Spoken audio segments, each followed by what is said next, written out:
listening to our behind the scenes, behind the curtain stuff, pay no attention to the man behind the curtain as we're getting things ready to go. So thank you, everybody. Welcome to day 3 of the 71st NFRA conference. We're so excited to have you guys here this morning.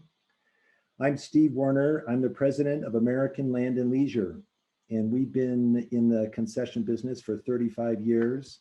Currently, we manage about 300 campgrounds in 9 states, and we have 11 permits with the Forest Service right now.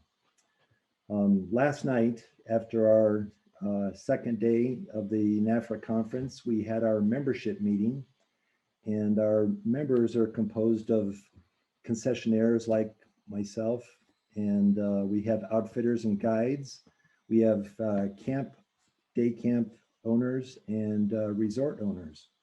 So there are marina owners, a variety of folks, but everybody that is in the membership does business with the Forest Service. So that is our primary partner. So I just wanted to give you a couple of highlights from last night's member meeting.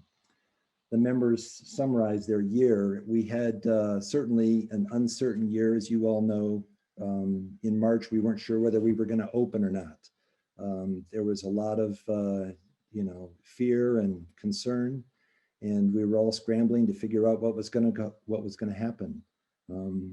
While waiting for the Forest Service to give us permission to open, and for them as well as us to figure out how to open safely, the dispersed recreation use just swelled throughout the country. People were coming out because they couldn't go to the movies, they couldn't go to Disneyland, they couldn't go to the various places, so they were coming out into the woods because everybody was telling us that's the safe place to be.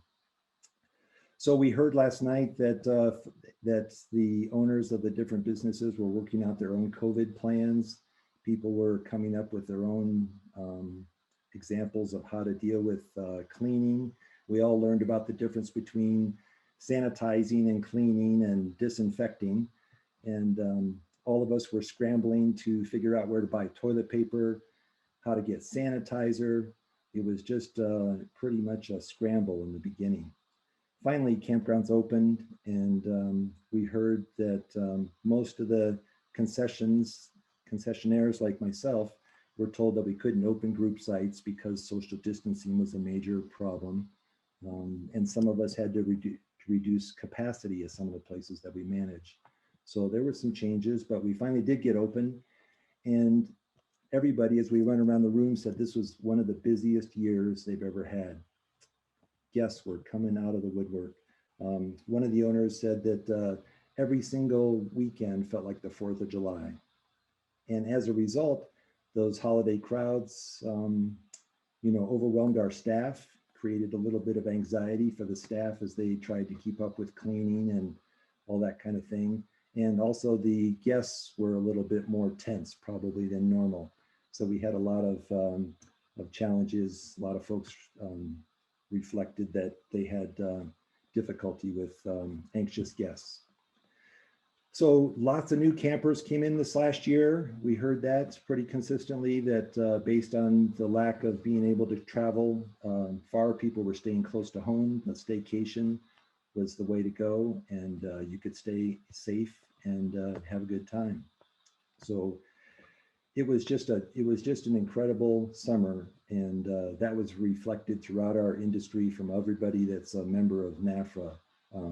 Expressed that appreciation and gratitude for having a great summer, despite all the challenges.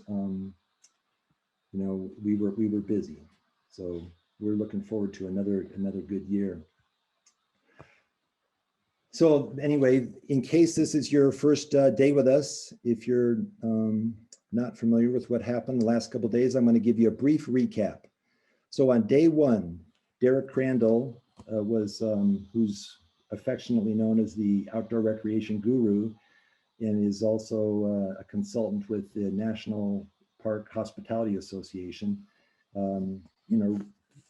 gave us a few words of wisdom about the new energy that's going on in the Park Service and throughout the Congress. There's he talked about the Scenic byways getting an additional boost of energy and probably renewed interest in expanding that system. He talked about how outdoor recreation is booming throughout the country, as I just mentioned, that all of our members expressed also. Steve Williams joined us from Interwest, and he relayed the fact that the insurance companies are just beside themselves trying to figure out how to deal with 4 million acres of burned land that happened last year, 11 hurricanes, floods, the stability and certainty of the insurance industry is changing, and insurance folks don't like to deal with uncertainty, so they're really concerned. And we talked quite a bit about how the Forest Service's special use permits have some ambiguity when it comes to insurance requirements. So I know that there's been some discussion. There was discussion about clarifying that for us. Also, there's also discussion about a 6-month waiver of the requirement for wildfire insurance. We talked about that quite a bit. Steve was followed by Dante Bellino. He's also with Interwest, and he talked about the requirements of insurance and the requirements of COVID and how that's affecting our businesses, and how California's regulations are probably the strictest in the country. Followed by Dante was Jeff Vail, who is the Forest Service representative that is overseeing the Great America Outdoors Act projects. And they had very little time, 6 months or so, to scramble to get together with the government to approve the projects for the initial year of spending in the Great America Outdoors Act. He told us there were 556 projects that were approved, and that's exciting for all of us. It's a good reminder to all of us to have our wish list ready to go, so that when somebody says, hey, how would you like to spend some money, you're already teed up and have a good project ready to go. So that was day one. Day two, briefly, was Kevin Garden talked about the new NEPA legislation that was just recently approved. It's been put on hold, I guess, temporarily, waiting for the new administration to get up to speed, but that we heard a little bit about the 4 types of CEs that are available. So Ranger of the Year was one of the highlights. It certainly was. It always is one of the highlights of our NFRA conferences. And yes, yesterday we heard an outstanding presentation about a person that's just above and beyond when it comes to providing excellence. Michael Morse is our Ranger of the Year this year, and he's an Inyo packer for the Forest Service and a star of the Rose Parade, as well as his traveling companion, Betty, his mule. So they did a great job Jen did a great job of outlining his experience, and we had a good time celebrating Michael. The last thing we talked about yesterday on day 2 was the Forest Service. The Washington office was sharing some of the interesting things that are going on out there. Tracy Topoven and Georgia Basso and Ben Johnson were here from the Washington office and told us about the COVID environment, how things are changing and how things are going to be going forward in the future. We talked about the insurance issues with wildfire, and talked about CEs, and there's a lot of new directives that the Forest Service is working on to fine tune the special use program. So those were our first 2 days. Today, we've got another action-packed day ahead of us. We've got 3 great topics. The first topic is talking about labor law. The second one is talking about valuing your businesses, how to establish a price point on your businesses. And then the last section is the National Recreation Reservation Service. I had a chance to peek at their PowerPoint, and it's very impressive. And I'm sure you're going to enjoy seeing that. So that's kind of a welcome. Everybody's ready to go, Steve. The first speakers are ready. All right, good deal. And I got their presentation. So great. Well, very good. Well, so the first speaker, let's get started with our first topic is on labor law. And we're very excited to have back again the folks from Sutton Hogg Law Corporation. Brett has spoken to us a couple times at our conferences here when we were in Reno in person. And those guys have over 30 years of experience in employment law, and they represent clients and companies when it comes to dealing with business law. So as you guys probably all know, it's an important and necessary function that we all share. And if you haven't had a chance to see that, hopefully you're on their email list, but they have webinars all the time that are really helpful on how to deal with reduction in force, terminations, COVID requirements, harassment, breaks, meal rest periods, all that kind of stuff is constantly changing, and it's so hard to keep up with that.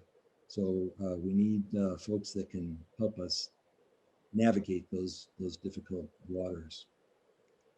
So Jared and Brett are going to be with us this morning, and I guess those guys are ready to go. We can see their presentations keyed up. So Brett, I'll turn it to you. All right, thank you, Steve, and thank you everybody for inviting us again. Just to let you know my situation, I just moved into a new home, and I did a webinar from here yesterday, but it was in the afternoon. It's the first one I've done in the morning, and I just realized the sun comes directly through the window when I get close to the desk, right in my face. So I'm sitting back. That's also why I'm on the headphones. There's actually some work going on here, so if you hear a little background noise, I apologize.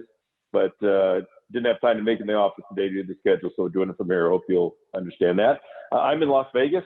Jared is in the office in Las Vegas, and I'll be doing the first part of the presentation, and then he'll be doing the second part. I always leave the most difficult up to Jared. So he'll be handling the difficult stuff. So ask him the tough questions. But no, we're definitely available to answer any question you have. And we again appreciate you for asking us. Everyone should be able to see the PowerPoint, so let's go to the next slide.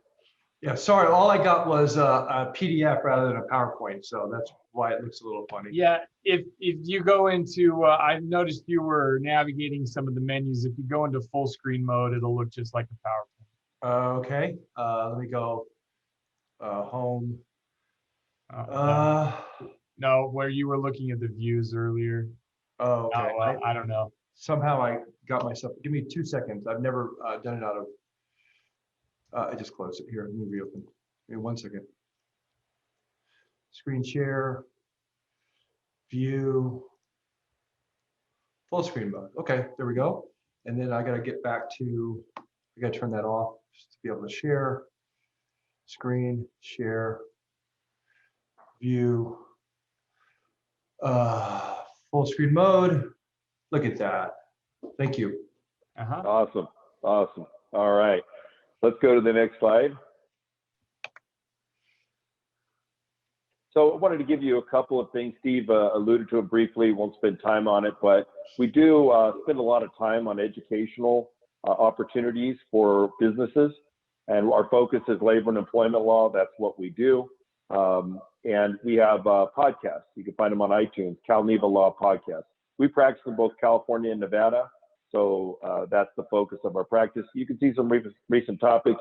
It's free to subscribe if you want, and if you do, of course, when we post a new podcast, you can listen to it if you choose. Next slide.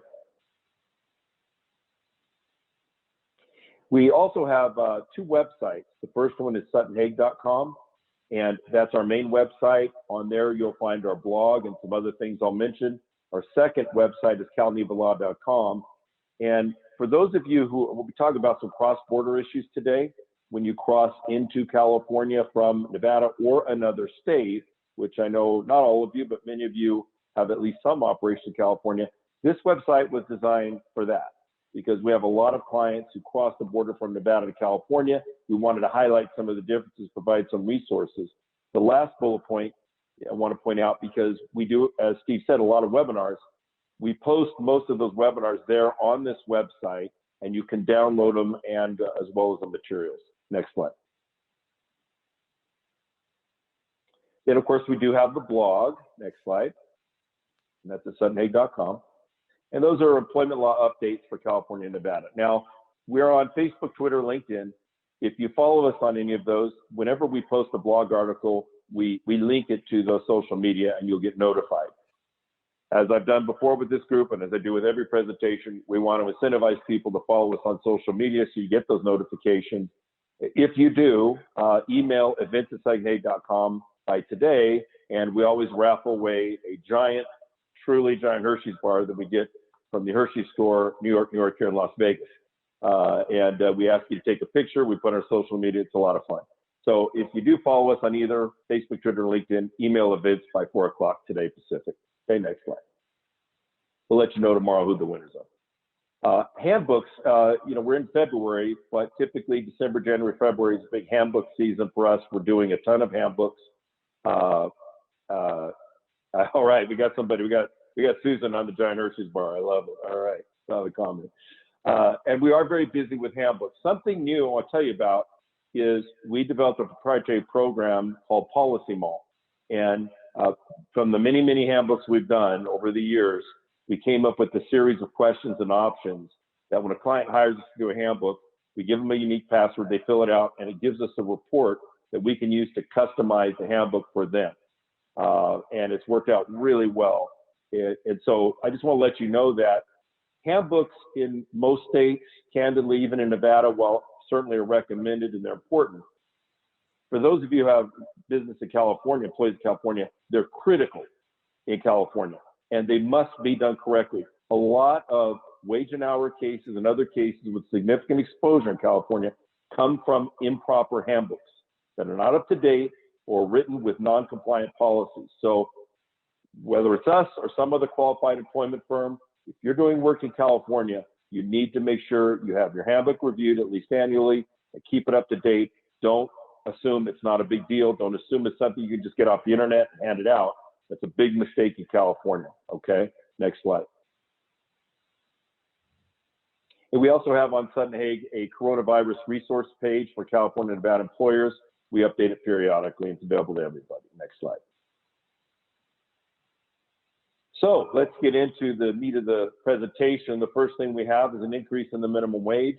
Of course, we all know there's a lot of discussion about minimum wage increases at the federal level to eventually $15. Don't know how that's going to play out. Nobody knows for sure. But of course, at some point, if not now, it's going to happen eventually. The federal minimum wage will go up. It is going up in Nevada as well. And you can see the information here. For you Nevada employers, what they would always like to remind everybody of is in Nevada, if you don't pay an employee's base rate of pay at least 1.5 times the minimum wage at that time, then you have to pay daily overtime over 8 hours in a day under Nevada state law. And the thing that's catchy about that Nevada does, unlike most every other state, is how they define day for purposes of daily overtime. And Nevada has a very confusing rolling 24-hour day. It's not a fixed day like it is in California and many other states. It's either the normal midnight to midnight day or some other designated day. In Nevada, it rolls from the time they start and then 24 hours. And then when they start again, there's another 24-hour day. And that oftentimes catches people by surprise. They think they're paying daily overtime correctly and they're not, and there'll be class action lawsuits over it. So if you have employees in Nevada, non-exempt employees who are not making at least 1.5 times the state minimum wage, something you need to make sure you're aware of. Okay, next slide. And then in California, minimum wage, of course, is going up as well. You can see the information here. Keep in mind that with California, as with every other state, the minimum wage, when you talk about an exemption, affects how much you have to pay someone in salary for them to be exempt. And you can see the new numbers here. It does vary in California depending on the size of the employer. One quick thing that I want to remind you of, and I went back and looked at the presentation I did last time for this group. I want to remind you of it. Maybe you remember it. I hope so. Remember that exemptions in California work very differently, virtually every other state, in this way. California, when you come to the duties, what duties must one do to be exempt? California follows what's called the quantitative test. Nevada, most every other state, and federal law follows what's called the qualitative test. What do I mean? In most states and under federal law, if my most important duties are exempt duties, even if I don't perform those duties most of the time, I can still be exempt as an employee. For example, if I manage people and that's the most important part of my job, even if I don't do that more than half the time, in most states, I'm still exempt. Not that way in California. Follow the quantitative test. You have to prove as an employer that that manager or whoever you're claiming is exempt spends more than half the time each work week performing exclusively exempt duties. Not partial exempt. They can't be doing work with the workers they're supervising. That doesn't count. Exclusively exempt duties. So once again, you're going to hear me say, both Jared and I talk about California a lot because it is, as we say in our Cal Nevo Law website, when you cross the border with employees from one state into California, you haven't gone to a different state. Wage and hour and employment law purposes, you've gone into a different country. And this is another example. Be very careful to make sure your employees are properly classified as exempt in California under that quantitative duties test. Okay, next slide. Now, a big change in California on the California Family Rights Act. Under federal law, if you have 50 or more employees for 20 more work weeks the current or prior year, then you're subject to the Family Medical Leave Act, which provides essentially 12 weeks of unpaid job protected leave for medical and some other issues. That's across the United States. That's still in place, hasn't changed. For many years, California has had its own parallel law called the CFRA, or the California Family Rights Act. And there have always been some differences, but for the most part, the basic core of FMLA and CFRA has remained the same. That has changed in a dramatic way as of January 1, 2021. And this is also an example of where handbooks need to be updated. If you have a handbook in California and you have had more than 50 employees, you definitely have to change your handbook because the CFRA has changed. If you now have more than 5 employees in California, there's an even more dramatic change. What is that? You are now subject to the CFRA. Up until January 1, you weren't subject to the CFRA unless you had 50 more employees for 20 more work weeks this year or 20 more work weeks in the prior year. Same as FMLA. The January 1, that has now changed. It's only 5 or more employees. So if you have fewer than 50 but more than 5, you now have to put CFRA in for the first time into your handbook and learn how to comply with it. Okay, next slide. This is a summary of some of the changes. I already told you about the first one, eligibility requirements, 5 or more. Now applies to smaller employers. There's a broadened definition under CFRA of who constitutes a family member. Under, of course, the Family Medical Leave Act, California Family Rights Act, notice the word family. Part of it is you can take time off to care for your family if they're ill or other circumstances that qualify under the statute. Well, California has broadened in the definition of family so that it's different than the definition of FMLA. Stop and let that soak in for one moment.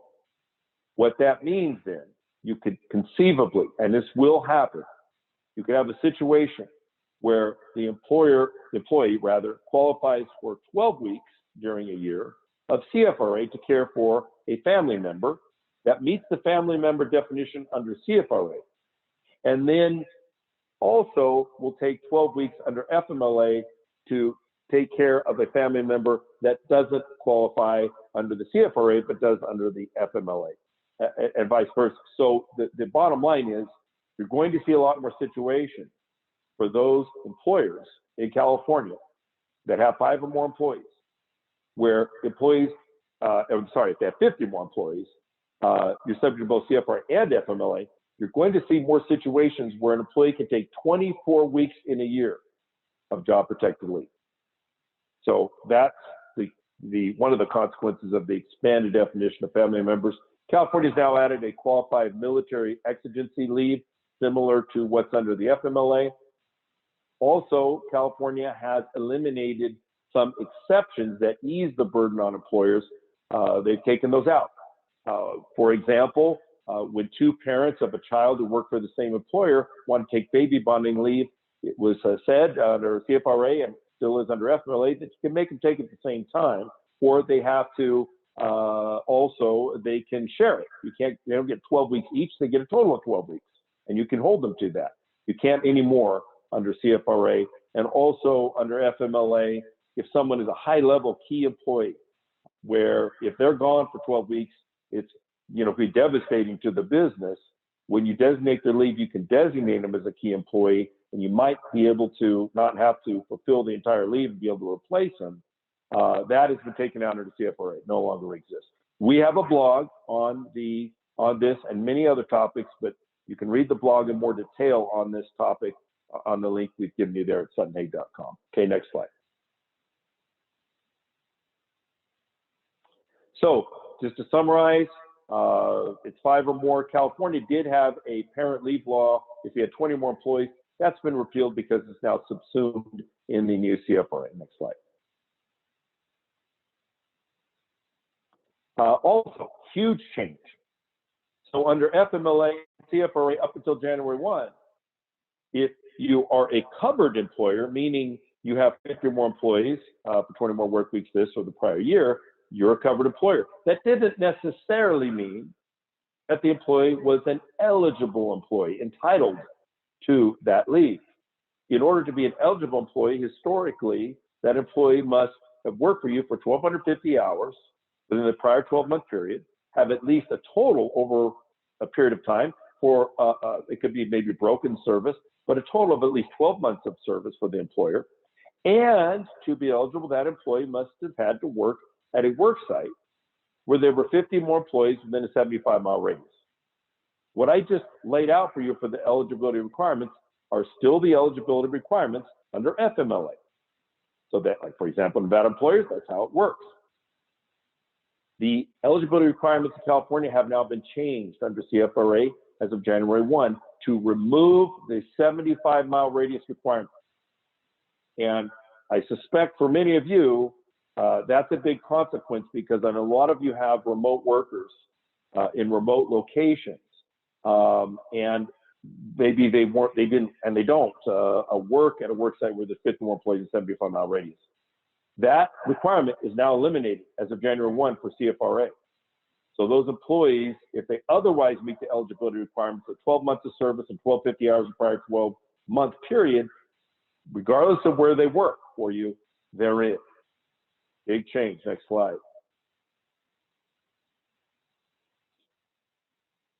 And some new reasons for leave have been added, including the qualified exigency that I told you about for military. Next slide. And you have to guarantee in your documentation when you designate the leave that they're guaranteed employment. It's new language you need to have in your forms for CFRA. Next slide. And this is the 12 weeks baby bonding I told you about, the change of the CFRA. Next slide. And removes the key employee. And we have a lot of material, just so you know, so I'm not going to read every element of the slide. I'm summarize it for you and give you the slides so you have more detailed information for reference. Next slide. Okay, so some action items. You got to update your policy in your handbook. There are new posters. You need to create new forms and update them, as well as certification letters. Okay, next slide. All right, so cross-border work issues. Now, this is something that we've been dealing with, Jared and I, for a long time across the California border, especially for Nevada employers, but this would apply if you cross the California border from any state. What are some of the differences? And one of the big issues has been what happens to employees that work in more than one state or work in both states and routinely cross the border. California's wage and hour especially is so different than anything else. How does that work? Well, we finally have some guidance on that based on some new decisions. Let's look at those. So going back in time, one we've known about, but just for context, has been this Oracle decision from 2011. And that's the most guidance we had. In that case, you had 3 employees. None of them were residents of California.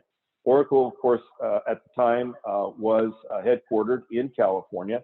And the plaintiffs, the ones suing, the employees, were residents of Arizona and Colorado. They worked mostly in those states, occasionally worked in California. But over a span of 3 years, they worked in California periodically. The question was, California had daily overtime, those other states didn't, that applied to these employees. So Oracle only paid them in accordance with the overtime laws of their respective states where they were from. Didn't pay them any differently when they did work in California. The question was, did they need to pay them in accordance with California law for the days they were in California? Next slide. So that was the issue, and the court said, yes, you do. The California overtime law applies for the work they perform in California. So that's been, until now, the case that we've known about is when the employee is in California, the daily overtime laws would apply to out-of-state employers. Now, in this case, it was a California-based employer. So what happens if it's not a California-based employer? We didn't know. Next slide. So the first case, these cases involved airlines, and the airline just got hit, actually, I think it was yesterday, or day stayed before yesterday, the appellate court decision that affirmed a $77 million wage and hour judgment against them for these and other violations. 77 million, that was 2 days ago. Just gives you a little flavor of how crazy this stuff could be. The first case was this Ward case, and it was against United Airlines.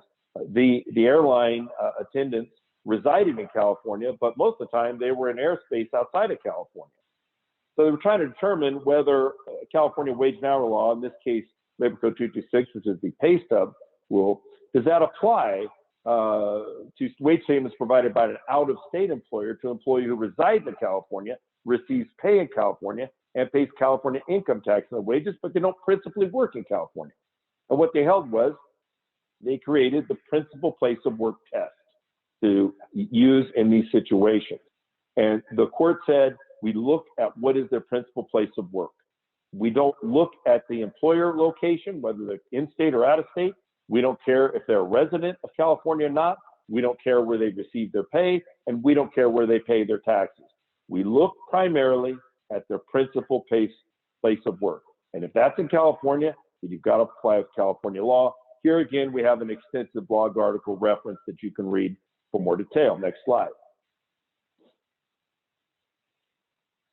So they adopted this principal place of work test. And what they said is, if the principal place of work is in California, that means the employee works the majority of the time in California, then California law applies.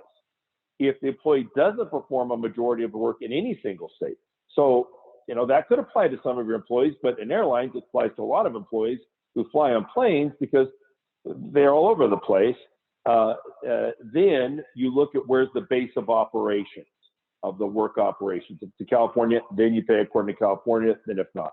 Is there going to be more interpretation of this as the months and years go on by courts, more refinement? Of course, there are some unanswered questions, but this is the basic test California is going to follow. Next slide. And interestingly, to me, because I have a home in State Line, Nevada, they actually use State Line, Nevada and the city of Lake Tahoe as an example of why they think their test works. And why they didn't want to make where the employee lives as relevant. So they don't care where the employee lives. That's not part of it. It's where's the principal place of work. Next slide. So the second case was against Delta Airlines, and these again were flight attendants. One lived in New York and had New York Airport as a base. Another lived in Nevada, but had California as his home base. And the other two employees lived in California and had California as their home base. Next slide. So does the California wage and hour law apply to wage statements, what we're talking about here, provided by an out-of-state employer to an employee who, during the relevant pay period, works in California only episodically and for less than 1 day. And they said no. If they only work, if it's an out-of-state employer, and the employee only works in California episodically and for less than 1 day, then unless the employee works primarily in the state during the pay period or does not work primarily in any state but has his or her base of operations in California, here's that same test I told you about, then you don't have to apply to California law. Okay, so a little bit of a refinement there. Next slide. This one probably won't come up as much, but it is worth knowing. It's kind of confusing at first. Here's what we've done. Due to time, I won't go through every element of this, but we've created a multi-page chart here that answers most scenarios. And 226 is the pay stub, and then 204 is the timing, and then we have overtime. We would presume that these same rules would apply to any aspect of California wage and hour law, but we don't know that for sure. No one can say that for sure. But if I were you, that's what I would presume, and I think that would be a reasonably safe assumption. So we've laid it out, next slide, with various scenarios as to when they would apply, and you can refer to that. Next slide. Okay, at this point, I'm gonna turn it over to Jared to talk about regular rate of pay. Jared? All right, thanks a lot, Brett. Great to be with everyone this morning. Brett just covered some really important topics. I hope everyone took note. And just like Brett, I'm not gonna read through all my slides. I just wanna highlight some things that you should be aware of and be taking away from the presentation today. And this first concept I want to talk about, regular rate of pay. This applies no matter where you are in the United States, doesn't matter, California, Nevada, Arizona, Utah. Regular rate of pay is a federal concept. And you've probably said it, if not, you've at least heard it hundreds of times, if not thousands of times, because whenever we talk about overtime pay, we know that people are owed 1.5 times their regular rate of pay. Just falls off of our lips just like that. A regular rate of pay has a very distinct legal meaning. And Brett and I have been talking about regular rate of pay in webinars and seminars for at least a decade. And we're always staggered at how many people don't really understand what regular rate of pay means, and why, if you pay somebody, say $20 an hour, as we'll look at in an example, then 1.5 times their overtime rate is not always going to be $30 an hour. $30 an hour is 1.5 times $20 an hour. Seems pretty basic, and it is. But if you pay bonuses, commissions, piece rates, any of a number of other categories of compensation, in many, if not most circumstances, those amounts have to be incorporated into the regular rate of pay. So 1.5 times the regular rate of pay is, if for a $20 an hour employee, is not going to be 30. It might be 31.50. It might be 32. It might be 35. So it's something that's just widely misunderstood. And so we always try to devote a little bit of time to this concept. And especially right now, what we're seeing is with the pandemic, a lot of employers are offering some incentives to employees to stay on the job. It might be, you might call it hazard pay. You might call it a monthly or a quarterly bonus. We see a lot of employers doing it, and that's fine. You can do it. You just need to understand the ramifications of it and how it's going to change the way that you calculate things such as overtime, and if you're in California, reporting time pay, how it might change paid leave amounts that you're obligated to pay. So anyways, we can go to the next slide and I'll dive deeper into this topic. So items included in the regular rate of pay. Again, this is a federal concept. And under federal law, you calculate regular rate of pay based on total remuneration. That is the language of the statute, total remuneration. And total remuneration includes your hourly earnings. That's pretty easy. If I pay somebody $20 an hour, I've got to include that. But it's also going to include, for your non-exempt salaried employees, you have to account for their salary. You have to account for any piecework earnings, So if you're paying someone based on the unit produced, or, you know, if you're in, if you run a company that provides horseback rides, and you pay your employees an extra amount of money based on the number of horseback rides that they guide, that would be a piecework earning.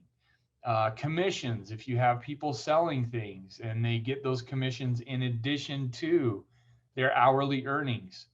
On-call pay, shift differentials. If you pay somebody a little bit more for working a night shift, you need to account for that. And the big category that people miss on so often is what's called non-discretionary bonuses. Non-discretionary bonuses have to be included in the calculation of the regular rate of pay. And people misunderstand what non-discretionary means under the law, because the general assumption is, hey, it's my business. I decide if I'm going to pay a bonus. So in that sense, every bonus is discretionary. I can just decide I don't want to pay bonuses. So all bonuses are discretionary. That's not the way that the law looks at it. Under the law, under the Fair Labor Standards Act, and under the way it's interpreted in both California and Nevada, a bonus is discretionary only if, and you have to meet both of these factors, the fact of the payment and the amount of the payment are within the employer's discretion until a time quite close to the end of the period for which the bonus is paid. So you want to roll out a bonus program. You want to tell your employees about the bonus program because that's what's going to incentivize the behavior that you're trying to encourage. So if you tell your employees at the start of the year, listen, every month, if you meet 100% of XYZ criteria, I'm going to give you a $100 bonus for the month. It's non-discretionary. You've now explained the fact and the amount of the payment. If you were to tell those same employees, listen, I'm going to give you guys a bonus every month if you hit these criteria. I don't know how much it's going to be. I haven't decided yet, but I'm going to give you a bonus if you meet these criteria. Still non-discretionary. You've still explained the fact of the payment, even though you don't know the amount. So it's very difficult to squeeze a bonus into that discretionary bonus category. Most bonuses are non-discretionary. So you've got a link at the bottom of the slide where you can look at some of the DOL fact sheets on this issue for more information. Let's go to the next slide. And this is just a quick example. This is lifted from California's Division of Labor Standards Enforcement manual. It's a great resource. It's got a lot of great information in it, and you've got a link to it on the slide. I'm not going to walk through the math here, but the takeaway is you've got an employee here earning $20 an hour. They've worked 12 hours of overtime. So if you think, all right, 1.5 times 20, that's 30. So I owe them $30 an hour for all their overtime work, for those 12 hours of overtime. Yes, but this employee also got a $138 bonus. And so once you factor that bonus into the overtime hours, then if you had only paid this employee $30 an hour for those 12 hours of overtime work, you would have shorted that employee $15.92. All right. So that's the difference that we're talking about. If you properly calculate regular rate of pay and you include bonuses in your calculation of the regular rate of pay, you're going to be paying slightly more in your overtime rate than just 1.5 times the base hourly rate of pay. Now, $15 in this situation, that's not a staggering amount. And most when you look at regular rate of pay cases and what employees are owed if the employer does it incorrectly, it's usually not very much money. It can range from a nickel all the way up to maybe $50. But this is the low-hanging fruit for plaintiffs' wage and hour class action attorneys, because we all know that however you're going to pay your employees their overtime, you're doing it the same for all of them. You're using the same system, the same methodology, the same calculations, and plaintiffs' attorneys know that. So they know that if they find one employee who has a regular rate of pay problem, that problem exists for all of your other non-exempt employees, more likely than not. And they will dive into those cases. And then you're staring down the barrel of a class action lawsuit. And especially in California, that means not only are you going to owe all of your current and former employees for the past 4 years some amount of overtime, but you're also going to have penalties on top of penalties on top of penalties. Brett mentioned just a couple when he was talking about Labor Code Section 226, California's wage statement law. That carries a $50 and a $100 per employee penalty on top of any other underpayment. And these things just stack up and aggregate, and it gets to be really nasty. So even though the exposure for a regular rate of pay problem is relatively low on a per employee basis, again, plaintiffs' attorneys love to find these problems because they know they can get it to kind of mushroom into a much bigger case. So let's go to the next slide.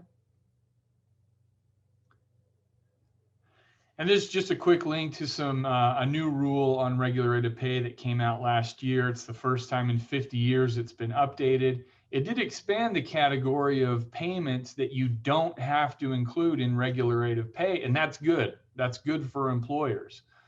So sign-on bonuses and longevity bonuses. There had long been disputes about whether those need to be included in the regular rate of pay. And this new rule explained that they don't under certain sets of circumstances. So that's some information you can check on as well if this concept is new to you, and it will help you get, it'll help orient you in this area if you look at those fact sheets. All right, next slide. Now on the COVID-19 side, on the whole, I think we're feeling a sense of optimism. A lot of numbers seem to be trending downward. Obviously, the vaccine is been rolled out. So, but there are still some issues that you need to be aware of, particularly if you're in California. But we're going to touch on some issues that will affect employers everywhere. So let's go to the next slide. Now, we should all know that the Families First Coronavirus Response Act, and that's what most of you understood as I've got to provide paid leave to my employees. That is now expired, and the only part of it that is ongoing is the part where employers can take a payroll tax credit if they voluntarily offer to provide paid sick leave to employees for the reasons outlined in the FFCRA. And we've got, as Brett mentioned, with the podcast that we do, we've got a podcast that he did with people in California and Nevada explaining more about those tax credits and how you can get them, what the conditions are, all those types of things that you can listen to if you're interested in that. Now, we're probably, if you're following the news, you know that there's another relief bill that's winding its way through the legislature. Right now, it's in the form of a $1.9 trillion package. It's got a lot of different pieces to it. A lot of those things are going to get shaved off by the time it gets into a bill that's presented to the president for signature. So a lot of uncertainty still. We know that part of the package is extension of the FFCRA paid leave provisions for federal employees through September of this year. Not a lot of clarity yet on whether that would include any form of paid leave for non-public employees or for private employees. But those are some things to watch out for. Next slide. Now, in California specifically, you've got all these different agencies that are issuing guidance and requirements, and they don't necessarily communicate with each other about what each agency is doing. And Cal OSHA dropped an absolute bombshell on California employers at the end of last year with some emergency temporary standards. And they're very wide ranging in scope. I've got a lot of slides on them here. I'm not going to talk about each and every one of them, but if they do apply to your business, and they probably do, There are very few businesses that are exempt from these emergency temporary standards. It can have big consequences for your OSHA compliance. And one of the biggest aspects of this that we'll be touching on is there is a paid leave component to it. You had so many employers, we thought, we got into 2021, we don't have to deal with paid leave anymore under the FFCRA. Well, if you're in California, there is still the possibility that you're going to be in situations where you have to provide paid leave to your employees because of the Cal OSHA standards. It's not, it's not a law. Didn't go through the legislature, but nonetheless, it's applicable right now, and Cal OSHA is enforcing it. So we'll talk some more about what these emergency standards entail. Next slide. And this is just a summary. The main thing that you have to do under the standards is you have to prepare a written COVID-19 prevention program. So we're referring to this as a CPP. You have to have a written CPP. The link here is to a template version of the CPP that Cal OSHA has prepared. Great resource, great starting point. Encourage everybody to go to it. The template by itself is probably not going to get you 100% into compliance, but it's a great launching point to figure out, all right, where do I maybe need to consult with an expert or talk to some other people about how I'm going to bring this written program into application. Next slide. These are all the categories that the CPP has to address. So again, in the template, you'll see headings for each and every one of these criteria. And we put some red bullet points in some of the bigger ones, which is if you have a COVID-19 exposure in the workplace, you do have to provide notice to potentially exposed employees. You do have to provide testing, and you have to not only provide the testing for free to the employees or at no cost to the employees, you also have to pay them for their time they spend getting the test. And that includes transportation to and from the test. So if you maybe you're lucky enough to find a place that's offering free testing, that's great. Now I don't have to pay for the test. But if I'm going to send my employees there, I've got to pay for their time to and from the testing location. I've got to reimburse them for their mileage to and from the testing location. So there's still, a lot of administrative burdens imposed by these standards. Another area that we want to flag, again, paid leave entitlement. If you have employees who are exposed to COVID-19 in the workplace or contract COVID-19 in the workplace, the Cal OSHA standards provide that you have to give paid leave to those employees, and it describes the circumstances where you'd have to do that. And the other big one that very frustrating for a lot of employers, under the Cal OSHA standards, you cannot require that your employees submit a negative COVID test as a condition of returning to the workplace. They are very, very rigid about using a time-based and symptom-based criteria for return to work. They do not want and they will not permit employers to require a negative test as a condition of returning to the workplace. And we've done extensive blogs on this, podcast on it. We've talked about it a lot, so there are some resources at the bottom of the slide. Okay, next slide. And I'm not going to read through these slides. This is for, on your own time, you can go through these slides and read these bullet points. So let's go to the next slide. Just more details about testing, paid leave. This slide has some Q&As from the emergency standards frequently asked questions. So that can be helpful to you. We've got links to the FAQ in the slides. So let's go to the next slide. And next slide. Next slide. Again, just too much information here to just read through these, but we encourage you to take the slides and spend some time with it. Let's go to the next slide. And next slide. And this is the slide dedicated to, can I require employees to give a negative test as a condition of re-entering the workplace? And we've got a blog that's specifically dedicated to, what can I require for my employees? When can I require testing? When am I prohibited from requiring testing?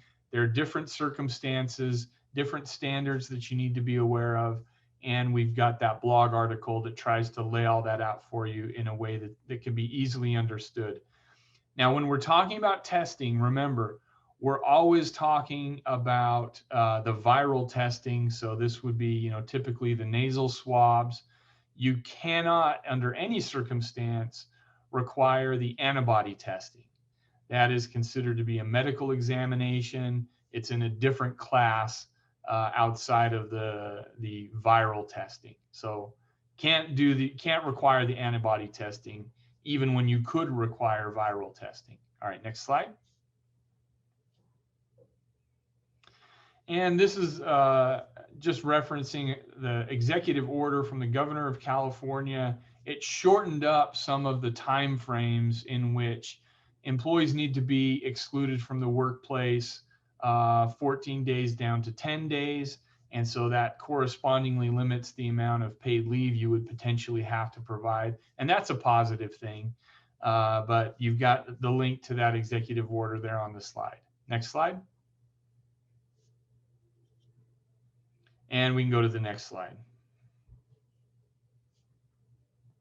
And this is just a link to the legislation. There's other legislation that pertains to COVID-19. 685, again, that deals with Cal OSHA standards for reporting, quarantining of workplaces, potential shutdowns of workplaces. So that's one it's important to be familiar with. And SB 1159 deals with the presumption that COVID-19 related illnesses are covered by workers' compensation. Again, it's a presumption. It can be overcome. And by reading SB 1159, you can learn more about how you can overcome that presumption so that you're not staring down the barrel of a workers' compensation claim for all of your employees that might have some COVID-related absences. All right, next slide. Now, we're getting the question a lot about the vaccine. Can I require my employees to be vaccinated? That's a fairly common question. If we go to the next slide, there's some information on that. And, we don't have a lot of historical precedent to draw from in answering this question. We've given you here an FAQ from the EEOC website. It was recently updated, but it really came to pass during the H1N1 pandemic, which I think a lot of us probably didn't give a second thought to. But in any event, in that case, this question came around again: can we require employees to be vaccinated? And the EEOC in the FAQ says no, but it's a very, very qualified no. And basically what they're saying is, you can't require every employee to be vaccinated because you might have employees that have a legitimate religious objection to the vaccination, and you might have employees that have a legitimate medical reason that they cannot take the vaccination. That's the reason you can't require unconditionally all of your employees to take the vaccine. But absent those objections, again, either a religious objection or a medical reason they can't take the vaccine, you actually can require the other employees to take the vaccine as a condition of employment. But again, if somebody raised one of those issues, you would have to deal with that on a case-by-case basis. But absent those issues, you can require them to take the vaccine.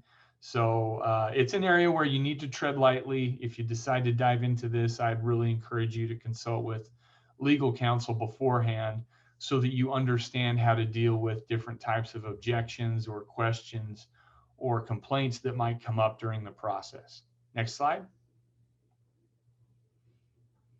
And I think this is our last topic. We just touch on arbitration agreements. Again, there's been some evolution in this area at both the California, the Nevada, and the United States Supreme Court level.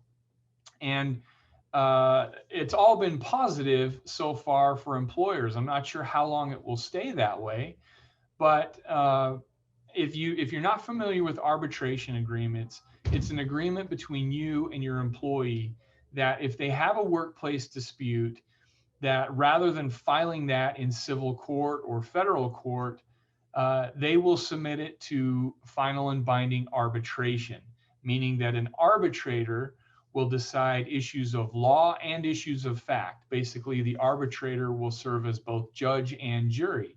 And that has some upsides for employers because juries are one of the big wild cards in any sort of dispute that can introduce a level of risk into, am I gonna win or am I gonna lose?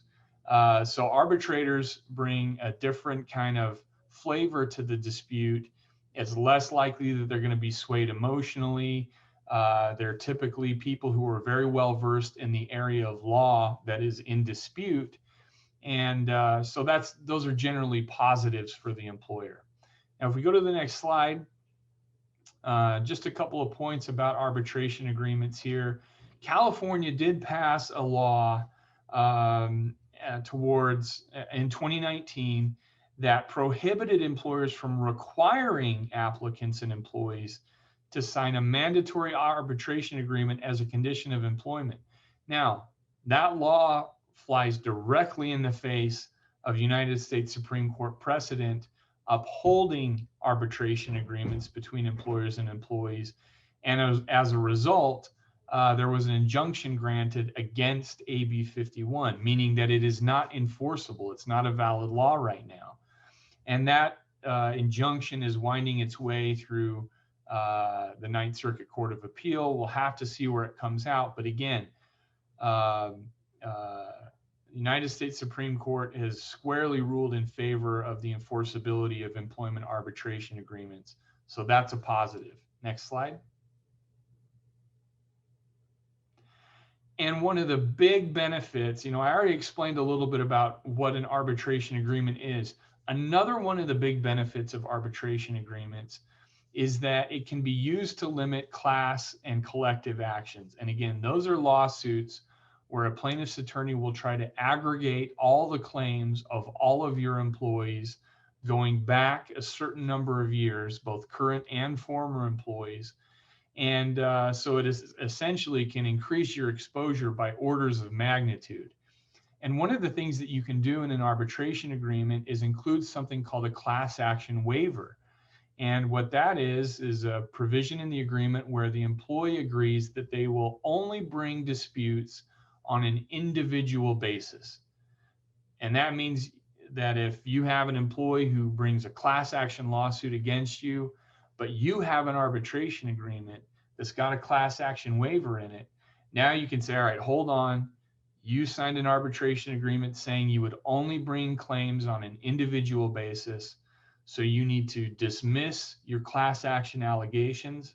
We're only going to be dealing with each other on a one-to-one basis. And you can't bring those in a collective manner.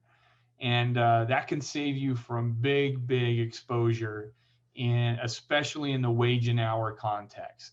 So again, California wage and hour class actions are rampant.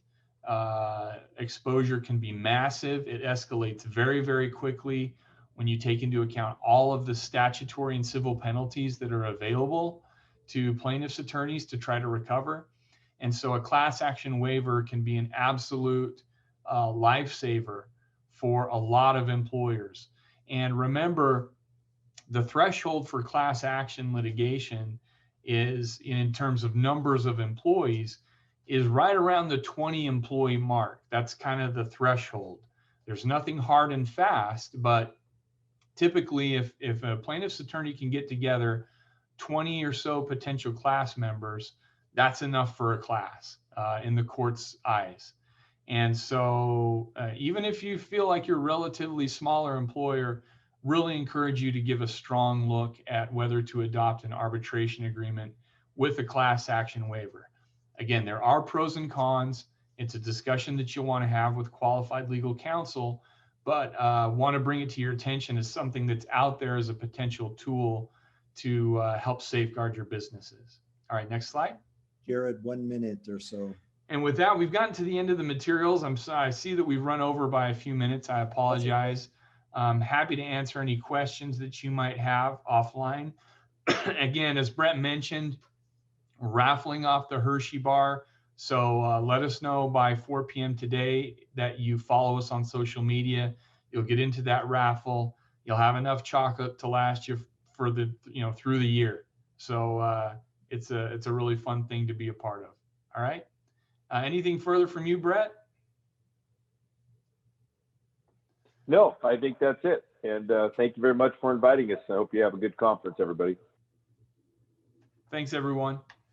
Oh my gosh, that was incredible. A huge amount of detail. I was taking notes like crazy, but I'm looking forward to looking at the slides because there was way too much detail to absorb into my little head during that presentation. So good job, you guys. All right, take care, everybody. Thanks. We're gonna send those slides out to our website, and then you can grab it from there. So it'll be easy to go back and look through that. They mentioned a lot of blogs that were available, and I think those are good resources, as well as those webinars that I mentioned, as well as those guys referred to. So thanks to Jared and Brett. So next up. Also, there's, by the way, because there's so much detail in that, I'll just make a pitch. We're putting the each day's video of these conferences up, and you should see in your chat room the link to yesterday's video, and then we'll put them all on the NFRA website, and Marilee will send a link at the end of all this. But we'll have the video up tomorrow of what you just saw. Cool. Thanks, Warren. All right. Well, next up is an important topic. If you haven't considered a succession plan in your business, it's something that you want to be thinking about. What's going to happen when it does come time to eventually retire and sell your business or pass it on to the kids, that kind of thing. It's important to have an understanding of what the company's worth is. And so next, I was looking at, in preparation for introducing Pat, I was looking at his website on the Swan Group, and there's an exciting amount of things going on. Man, Pat has had had a wonderful experience up in Montana. He was recently retired from the Swan Group of companies, but they operate a full spectrum of outfitting and recreation services up in northwest Montana, around Glacier National Park. Prior to forming the Swan Group, Pat was an executive with an international accounting firm for over 25 years. And I don't blame him for moving to Montana to get away from doing 25 years of accounting. Good for you. Pat's a consultant with companies on strategic planning, performance improvement, how to buy and sell their business, leadership development, and other specialized areas of consulting. Pat serves as a commissioner on the Montana Fish and Game and is an avid outdoorsman himself. He spent 18 years as an outfitting guide business, in an outfitting guide business, and specializes in advocating for outdoor recreation industries. He's extremely involved in Montana and also through other businesses throughout the country. So, Pat, we're so happy to have you. Thanks for joining us today. We're looking forward to your talk. So take it away. Thank you, Steve, and good morning, everybody. Very pleased to be here. Marilee and myself have been exchanging emails for years, trying to get me on your guys' agenda, and just appreciate to be part of it. I'm going to go ahead and I'm wondering if you could disable the participant screen sharing so I can share my screen. Yes, I'm going to make you a co-host. Just give me 1 second here. I just got to find the right button here, and I'm going to make you a co-host. And wow, it makes me feel important. You should now be able to do it. All right, let's see how we do here. Perfect. And it's such a relief not to have to flip slides for the first time in 3 days. So I'm going to let you go for it. Wonderful. Well, again, thanks for having me, and thanks for the introduction, Steve. Let's see here. Got to just figure out how I can advance my screen now. For some reason, it isn't letting me do that the way I usually do it. Oh, there we go. Okay, so I'm going to go through a quick introduction, and then what I want to do is talk about some of the key issues for valuing outfitting businesses. And the best place to start with that is talking about some pitfalls. We'll talk a little bit about succession planning, but quite frankly, that is a topic in and amongst itself. In fact, almost every one of the things I'm going to touch on are deep dive topics that unfortunately I can't hit them all really deep, but I can kind of knit them together just so that you know what the issues are. We'll go directly into valuations and how they should be done and what you should be looking for, and talk a little bit about trends in pricing in the industry, and then just wrap it up. So as Steve indicated, owned the Swan Mountain Group, turned it over to my adult children 2 years ago. They're running everything. They would argue much better than I did. And so I have some pretty deep experience in all aspects of public land interface, both not only with the Forest Service, but the Park Service, BLM, and of course, state DNRs, which many of you know can be just as challenging as any other land agency to deal with. I've conducted over 300 buy-sell transactions in the last, call it 20, almost 30 years. Quite a few in the last 15 in the consulting environment. And so now that I'm no longer involved in the operations, I'm essentially full-time in a boutique consulting arrangement, primarily focused on recreation businesses. So what I want to do is first go through some of the key issues for selling. And you'll hear me use a lot of terms, either outfitting, outdoor recreation companies, or ORCs. I'm quite familiar with the target audience here. I have a lot of clients that actually are members of this organization, as well as others, American Outdoors and what have you. So most of what I will talk about will all apply, and then when necessary, we can get very specific about some of the nuances. So some of the things people do when they're trying to figure out value for their organization is they assign value to things they don't own. Or they try to assign value to capacity. So like one of the big no-nos is you don't calculate how many priority use days you have, and then try to put a price per them, and then say, okay, I have 1,000 use days, they're worth $500 a piece. So therefore, I've got $500,000 worth of value. You can't do that. That's a little bit like a hotel saying that they're a 30-room hotel and they're occupied 365 days a year. So that's what the business is worth. The other big mistake that folks do is they don't massage. I'll use the word massage because it's a lot more understandable than the term pro forma. When accountants use the term pro forma, it means we take the basic year-end data and then we present it in such a fashion that properly depicts what the intent of that presentation is. When we're trying to calculate a very critical number, which is called the earnings before interest, taxes, depreciation, and amortization, or EBITDA, it's critical that we remove from the calculations anything that has to do with the person on a personal basis with the owners. A lot of times owners run a lot of their personal life through their companies. It's quite common. Everybody in America does it. But if you're trying to prepare yourself for sale, you don't want to leave those things in there because it paints a different picture than what's actually going to happen for somebody who buys the company. A lot of times they'll count things twice. We count it over here and then we count it again over here. Or they're not actually selling assets. I see this a lot with horse-based operations where the operation's a $2, $3, $4 million operation with 80 to 100 head of horse, but they're only selling 25 head with the business. Well, that doesn't quite work because your EBITDA was computed based on the 80 head and you're only transferring, 20 or 30 head. That doesn't quite fit. And then not separating real estate valuation from the business valuation. So those are really two distinctively different things, and quite frankly, methodologies. Real estate has a unique way of being valued, and it's consistently applied across the country. The problem is if you ask a realtor to come in or anybody affiliated with the real estate industry to come in and value a business, they'll apply real estate valuation techniques which are inadequate and not appropriate for recreation businesses. There's lots and lots, as you could well imagine, tax and regulatory and legal issues surrounding a deal. You need to research your basis.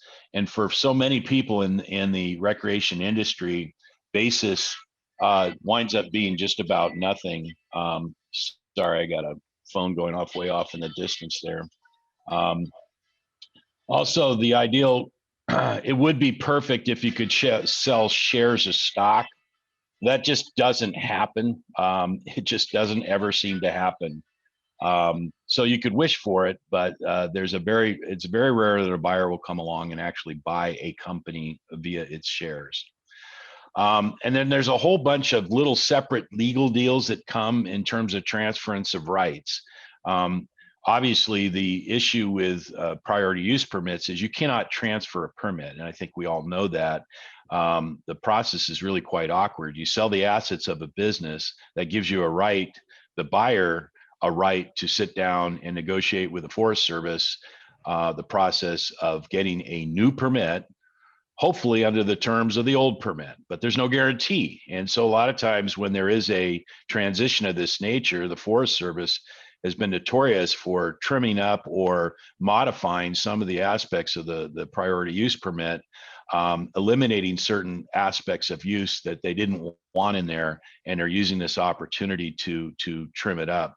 That can have a material effect on a transaction. So you have to be very mindful of what is going to happen for the buyers when they come in and take out the sellers. Can they expect to enjoy the same basic rights and permit structure that you had, or is it going to be materially modified? And if it is, would that impact, in fact, the sales price? There's lots of special rules on licensing in and around either an outfitting business, a dude ranch, hunting, fishing. Certain outfitting activities in certain states require licensure. There's all the issues relative around the permits and transference of them. So all that has to be sorted out in a buy-sell agreement to make sure that the people are knowledgeable. And I'll just tell you right now that the vast majority of law firms that deal in transactional law just don't have familiarity with this particular area. And so they spend an inordinate amount of time. They often get it wrong, and it also gets quite expensive. So you have to be very mindful of that. So by way of example, in Montana, if you're going to buy a hunting and fishing operation that's tied to any kind of real estate, a lodge, this is very common for dude ranches to host both fishing in the summer and then hunting in the fall. If you don't have your requisite 100 days of experience in guiding in Montana, and a lot of out-of-state buyers won't have that, then that's going to necessitate an ongoing involvement by the seller for anywhere up to 3 years after the point of sale. So these are tricky issues you got to be careful and mindful of. Talked about the Forest Service permit, lots of other types of leases, permits, and contractual relationships that might preclude assignment. I've run into in several times in selling dude ranches issues where neighbors have always had a good relationship and kind of either a signed agreement, but often not. But then when somebody else new moves in, they don't want to afford them the same rights and opportunities, usually trespass through their land to get to public land. So these are complexities that have to be contemplated. It probably goes without saying, but it's massively important that you utilize a confidentiality agreement or NDA. I'm sure you've heard that term, non-disclosure agreements. These are critical to make sure that any information somebody learns about you isn't shared with your competitors or in some way or another can harm you down the road.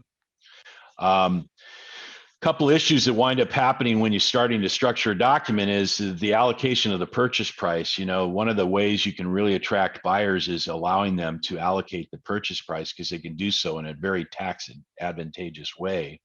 But often the things that they want to do for their tax purposes might fly in the face of what you want to do for yours. So that's a negotiating point. The critical element and the thing that I really want to leave with you is you have to plan for this. You can't just wake up one day and say, hey, I'm going to sell my business. Most of you probably have fairly complicated businesses with a storied history. I always tell folks, the moment you decide that you want to sell, be prepared for that sale to occur anywhere between 3 to 5 years after you make that determination. So if you want to sell today and you really want to sell today, you should have started your planning several years ago, and most people are behind in that regard. And then it's absolutely critical to create a buy, sell, or a definitive purchase agreement to effectively memorialize what this agreement is going to look like. There's just too many structural nuances and specialized things that you have to have in there. And without a properly structured document, a lot of things fall through the cracks. And I see more deals unwind because of the lack of usage of a buy, sell than for any other reason. Talk a little bit briefly about negotiations. I always really recommend, if you're contemplating selling, there's two things you need to do. Number one, get a good valuation so you understand what it's worth. And number two, develop a prospectus. And a sales prospectus is a document anywhere from 5 to 8 pages long that really articulates the opportunities that exist for the sale of your business and the real estate. It's structured such that it has a executive summary that briefly in two pages tells you what's going on. Then it does a drill down of the components of the sale price. It gives you a list of assets of what's coming with it. And then very pertinent details with regards to the opportunity, in particular in the arena of marketing and your customer base and what differentiates you in the marketplace. You're also going to need what we call the trailing 12 months. Your profit and loss statements have to be up to date. They have to be in good form. One of the things that'll kill a deal quicker than everything else is say, oh yeah, I haven't filed my tax return in 3 years, or the accountant's got my stuff. I don't have that information. Well, nobody's going to buy a company if they don't have current financial information to reflect on.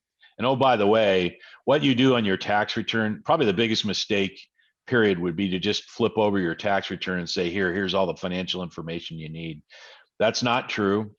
Tax returns present financial information in a very different way. And so tax returns really, unless they're going to buy the company, aren't relevant. Maybe a due diligence team wants to see them just to make sure that what you're reporting for taxes isn't grossly different than what you have for your profit and loss statements. But having, nicely prepared profit and loss, balance sheet, the family of financial statements goes a long way in establishing credibility in a sales transaction. As I indicated before, it is necessary to take those financials and pro forma them. That way you're really juxtapositioning the financial information in a way that a buyer could expect if he or she were running the business. It's really important that you don't bottom line from the start. I remember when I bought one of my first outfits, I had an old timer in Montana, and he's an icon, and he sat across from me. He had all sorts of assumptions about who and what I was. And he basically said, this is my price, take it or leave it. And both his wife and his CPA, they were sitting in the room, both grabbed him from either side on the arm and said, well, maybe we should just listen to what the man has to say. But it's a classic example. There's a real important term I use in recreation, that's sweat equity. Most of you have worked your tails off developing your businesses, and you have a lot of pride in it, and rightfully so. The problem is that doesn't always equate to a sales price. And so there's an old saying out there, if you try to negotiate every aspect of your deal as if you're an advisor to you, then you have a fool for a client. Let others be the intermediary there and kind of fend off some of the questions that come through. A lot of times just this morning, I was working on a buy-sell agreement with an operation in Colorado, and the lawyer made the mistake of putting a boilerplate list of documents they're going to want to see in due diligence attached to the letter of intent or the LOI. And the sellers were super upset because they said, they're asking for all this stuff. There's no way we can get. I said, time out. All it is a boilerplate attachment. They just want to make sure they're looking at everything. So there's a lot of emotion that comes around this. So be really careful about how much involvement you get involved in the whole process. And the thing that you need to know about recreation businesses, especially ones that are hefty in real estate, you're going to have to be flexible in the terms. When the 2008 recession occurred, it was next to impossible to find any bank or any financial institution of any sort after that would finance the purchase of companies and of deals. So there isn't a great mechanism for financing these deals. Owner financing is probably going to be in the cards for you. I'd love to tell you, yeah, there's going to be some trust fund baby's going to come here and drop a $5 million in your lap and you're all done, but it doesn't work that way. I wish it did. Occasionally it does, but most of the time you're going to have to be flexible in your deal terms and everything else. And oh, by the way, you probably are going to want to be, because getting all cash in 1 year sounds like a super great idea, because you don't ever have to take it back. But it also causes a number of tax concerns and other issues. And you may want to look at an installment sale or other mechanisms that may lighten your tax load. It's pretty important that you work with a group of advisors, and, and I always say sleep on it, take a weekend or whatever. When you do get offers in, check with your family. I had another Colorado transaction close over the Christmas holiday. I had done the valuation on the project, and the offer that came in was, in my opinion, materially lower than what I thought the property was worth. But the sellers, quite frankly, were tired. It was a lot of money, no matter what. Even the amount of money that they left on the table was still a lot of money. But the whole deal was such a big deal that they looked at it and said, look, this is good enough, and we're tired and we want to be done. And that was a big, huge part of them ultimately deciding to accept a deal that, for all intents and purposes, was probably lower than if they would have been patient and waited another maybe couple of years, they would have gotten a higher price. It didn't matter to them. But you do have to identify up front what your, set in stone provisions are going to be, and those that you can give and take on in a more flexible way. But don't make decisions quickly. Always sleep on them. So when we're picking advisors, it's real important that you pick the people that are the right ones for the job. Your neighborhood attorney, your cousin Joe, your lifelong roommate friend that went into law or something like that. These are all wonderful people, but they might not be the right person for this transaction. Super critical that they have regular experience and frequent experience in the buy-sell arena. Having done a transaction or two, it doesn't qualify for experience, because they're going to still be learning on the job. And more specifically, if you can find somebody that has recreation experience, that's kind of becoming a must, because there's enough legal nuances, in particular with licensing and all that, the permits, where you shouldn't have to train the accountants or attorneys on your dime. This is the biggest asset of your life, and it's going to be the biggest transaction of your life. This is not the time to skimp on the utilization of professionals. One of the stickiest issues at all when we're looking at the possibility of selling is the usage of a broker. I'll just tell you right now that there is no brokerage out there that specifically handles recreation businesses. Now, I will say that there are a handful of brokers that do sell campgrounds, and some of them are pretty good. That's the only part of recreation that I've ever found a specialized brokerage. But like, if you're more of a standard outfitting business, like a horseback-based outfit with a permit on national land and real estate butting up against it, so you're a combination of a real estate and business deal. If you go with a realtor, the problem is they're going to treat the transaction like a real estate deal, and they don't understand the business side of it.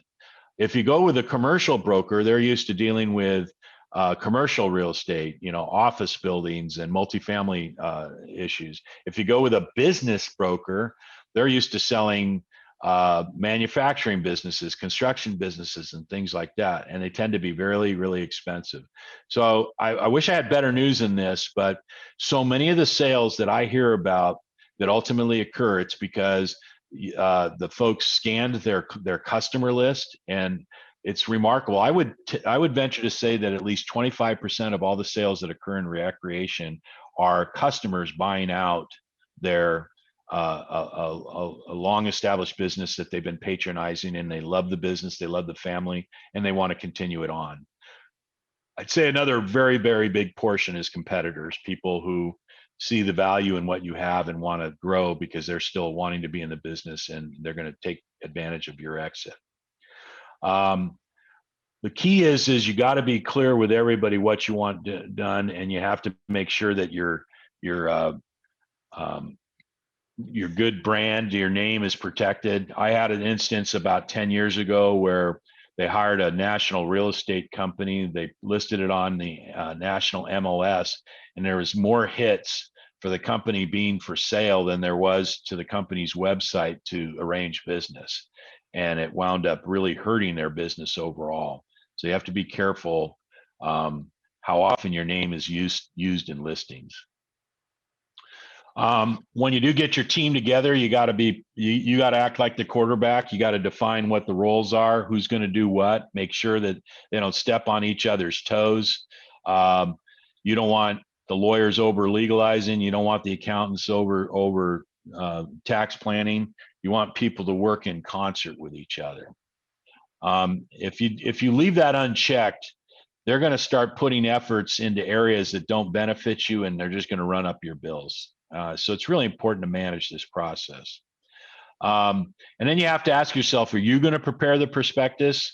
You're probably the best person to articulate all the benefits of the business, but you have to formulate it in a way that's professional and comes across as professionally prepared.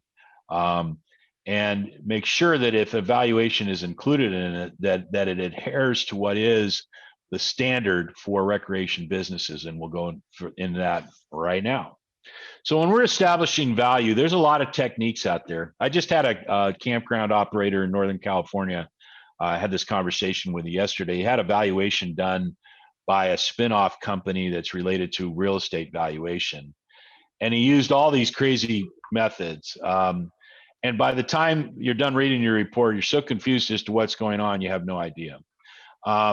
In other walks of life and other business elements, some of these techniques are wholly appropriate. One of the ones that I used to see a lot when I first came into this 15, 18 years ago was a multiple of gross revenue, or a multiple of cash flow, a multiple of earnings or EBITDA, fair market value of assets sold, net present value of future cash flows. These are all terms, and it's alphabet soup.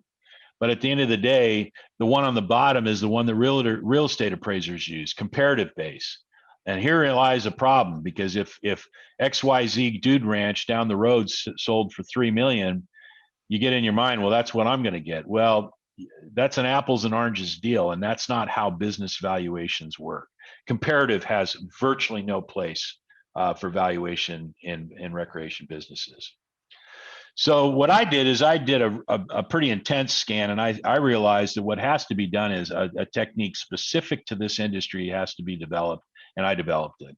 So what I do is I take a combination. It's a hybrid. I take the fair market value of assets being sold, and I add to that a multiple of EBITDA.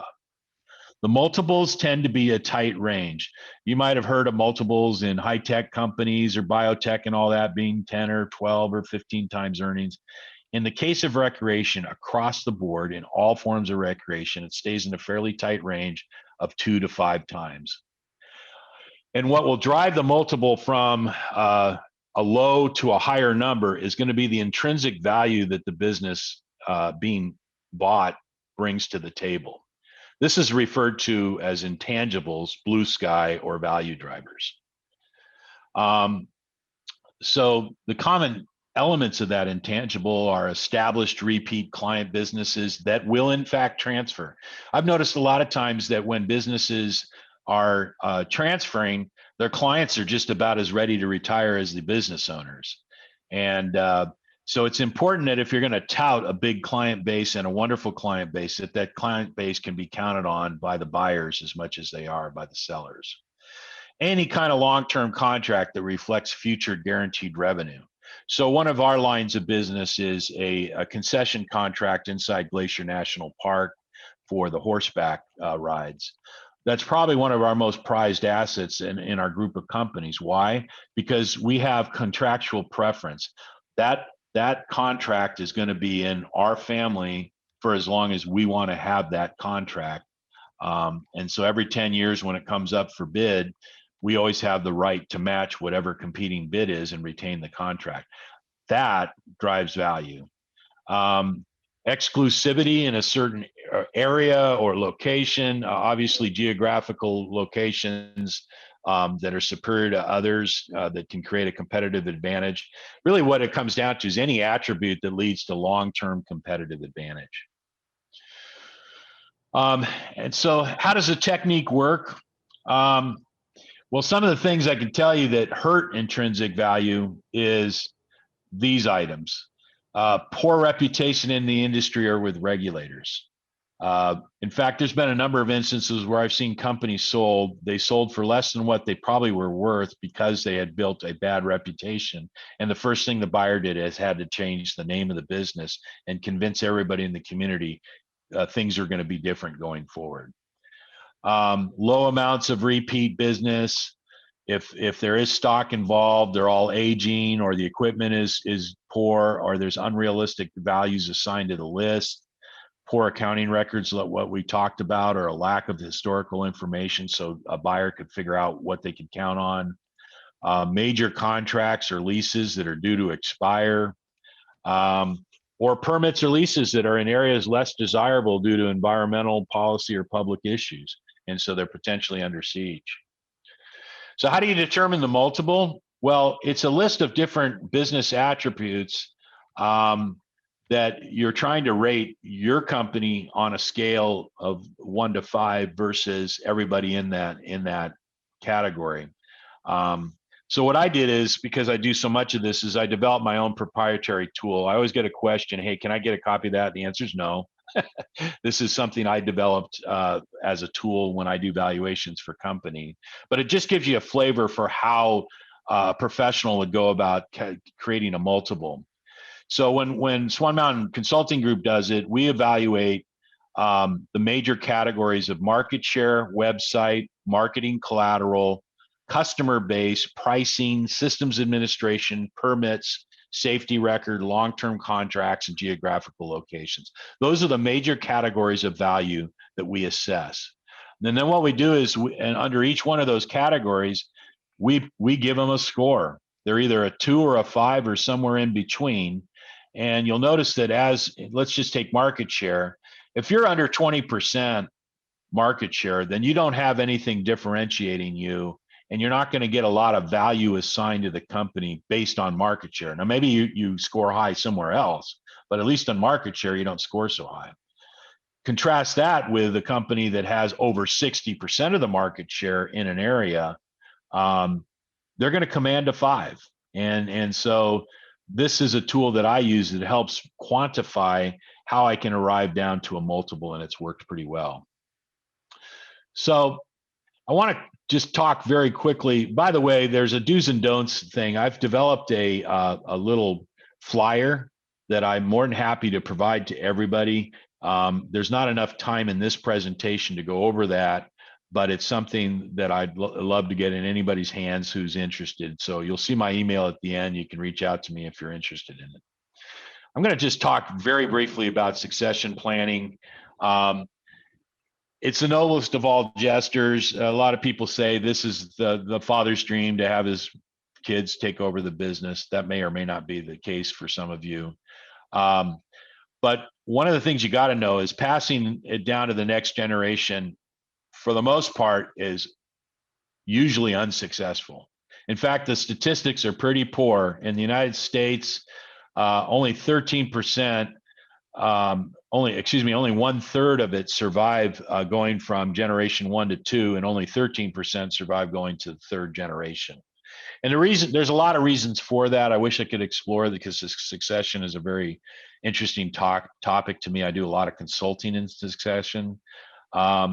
But it's a complicated area, and it doesn't always work. And one of the things that has to happen is you have to bring in the family dynamic almost from a psychological perspective to tackle this issue.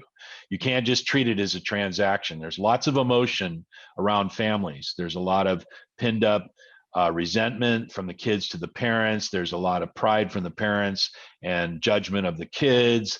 It's just it's an emotional hot mess. And so if you're going to go down this line, it is really incumbent upon you to get the right professionals involved to help you. It's nearly impossible to do it without them. I consider there to be 3 kinds of succession: either succession where management takes it over, and you have to really look at the issues around it. Maybe they own it, but they can't manage it. So a lot of nicks on the second generation is they're wonderful kids. They're my kids. I love my kids, but they're not me, and they can't do it like I can do it. And so there's that issue. There's also lots and lots of issues surrounding transfer taxes. And oh, by the way, it's just going to get worse. The Biden tax plan has some very, very severe tax consequences to transfer of businesses. That's quite frankly the reason why I gifted my business early, because the exemption is all but going to go away. And again, I wish I could drill down on some of this stuff, but just not enough time. Transfer taxes are basically one of the horror stories you hear, and this happens a lot to dude ranches. So if you take a classic dude ranch that was developed in the West in a beautiful part, let's just say it's Wyoming. They're butt up against the Tetons. They do staggering views, beautiful place. The underlying real estate's worth a frickin' mint. But they've been on it for so long, they don't have any mortgage payment or anything else. They've got a kind of a limping along business. Maybe they do some public land stuff and all that. Well, if they didn't do any planning and those folks die, the estate's going to be valued. And if the tax comes due, I have seen this time and time again, the frickin' ranch has to be sold in order to pay the taxes. This is what's happened to American farms. This is what's happened to a lot of legacy businesses because not proper planning was done. So if you have family members in a business, you're thinking about succession, whole different issue.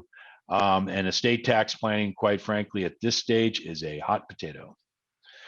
So let's just talk about some of the things that just kill a deal right from the start. Don't get petty about quantities or the overall value of assets. It's amazing to me how I've had a deal almost come to a screeching halt over a $10,000 raft, or one of the businesses I bought, a guy took a $10,000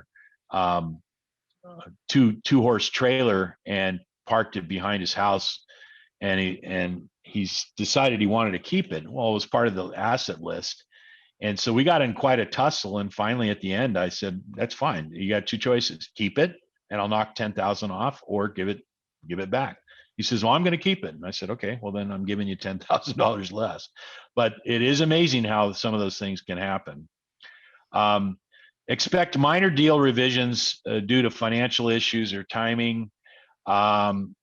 I'll say it again, but the lawyers, I have seen a lot of deals go kind of crazy because the lawyers start over legalizing, or the accountants start going nuts on the tax planning. You have to decide whether you really want them as part of the negotiation process or just doing what their jobs are. Your accountant is there to tell you what are the tax ramifications of this deal. Your lawyer's there to make sure that whatever documents are there are properly structured according to the state law that you're in, and that account for the risks associated with ongoing involvement for you as a seller. Now, if either one, the attorney or the accountant, has a demonstrated background in deal making and they really are good negotiators, and you've come to trust them in that way as a counselor, that could be all right. But if they're not, you don't want them to act in that role when that's not really their highest and best use. And there is a remarkable amount of both buyer and seller remorse or resentment. It happens all the time. It's hard to let go. And it's particularly hard if you have a continuing involvement, because the sellers have an opinion on the way things should be done. Guess what? You sold it. And because you sold it, it's up to the buyers to run it any way they want. And if they, in your opinion, run it into the ground, well, so be it. On one of the companies I bought for our portfolio, we had ongoing involvement by the sellers to kind of just help them out. They got hit really hard with some fires and they needed to kind of make it whole. And so we continued on with them so we could make it work for them financially. Which was a good thing to do. And they're wonderful people. We really like them. But the mom in particular that was around was chasing our cook the entire season. Oh, no, you shouldn't do that. We do it this way. You shouldn't do that. You got to learn to let go and step away and let the new people come in. So let's talk a little bit about the trends. In addition to the ones that I negotiate and do valuations and everything else, anytime I hear of a buy-sell transaction, I will call up the seller and I'll say, can I just ask you a few questions? Because I'm maintaining a database. So I have a database that exceeds 400 now. It actually exceeds 500.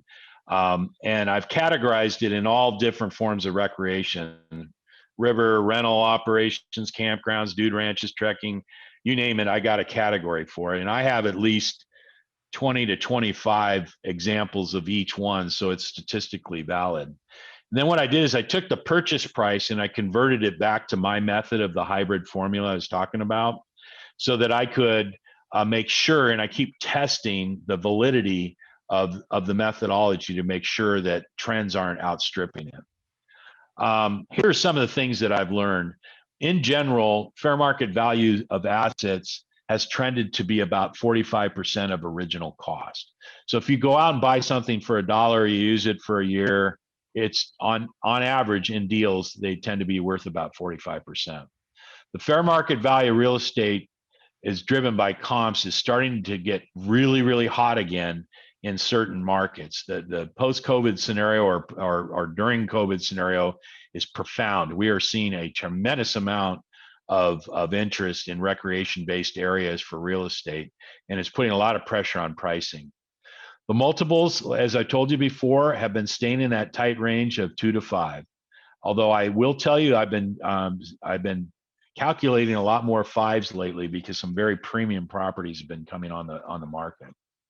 The bandwidth of multiples are continue to be driven by distinguishable marketing differentiating features. So there has to be something pretty special for it to trend towards a 5. If it's run of the mill, I always use the example of river rafters on the salmon in Idaho. There's no barriers to entries. There's something like 17 permittees. Nobody has major market share. You're just one of many. It's very homogeneous. In that case, it's really hard to be distinguishable or differentiated. There's a high level of credit that's given to ORCs that are turnkey. And what do we mean by that? That the entities pretty much run themselves. And so a new owner can come in and not have to engage in day-to-day activities. Those are being given a premium of value because a lot of the folks looking to buy and make a change in their life are looking for that.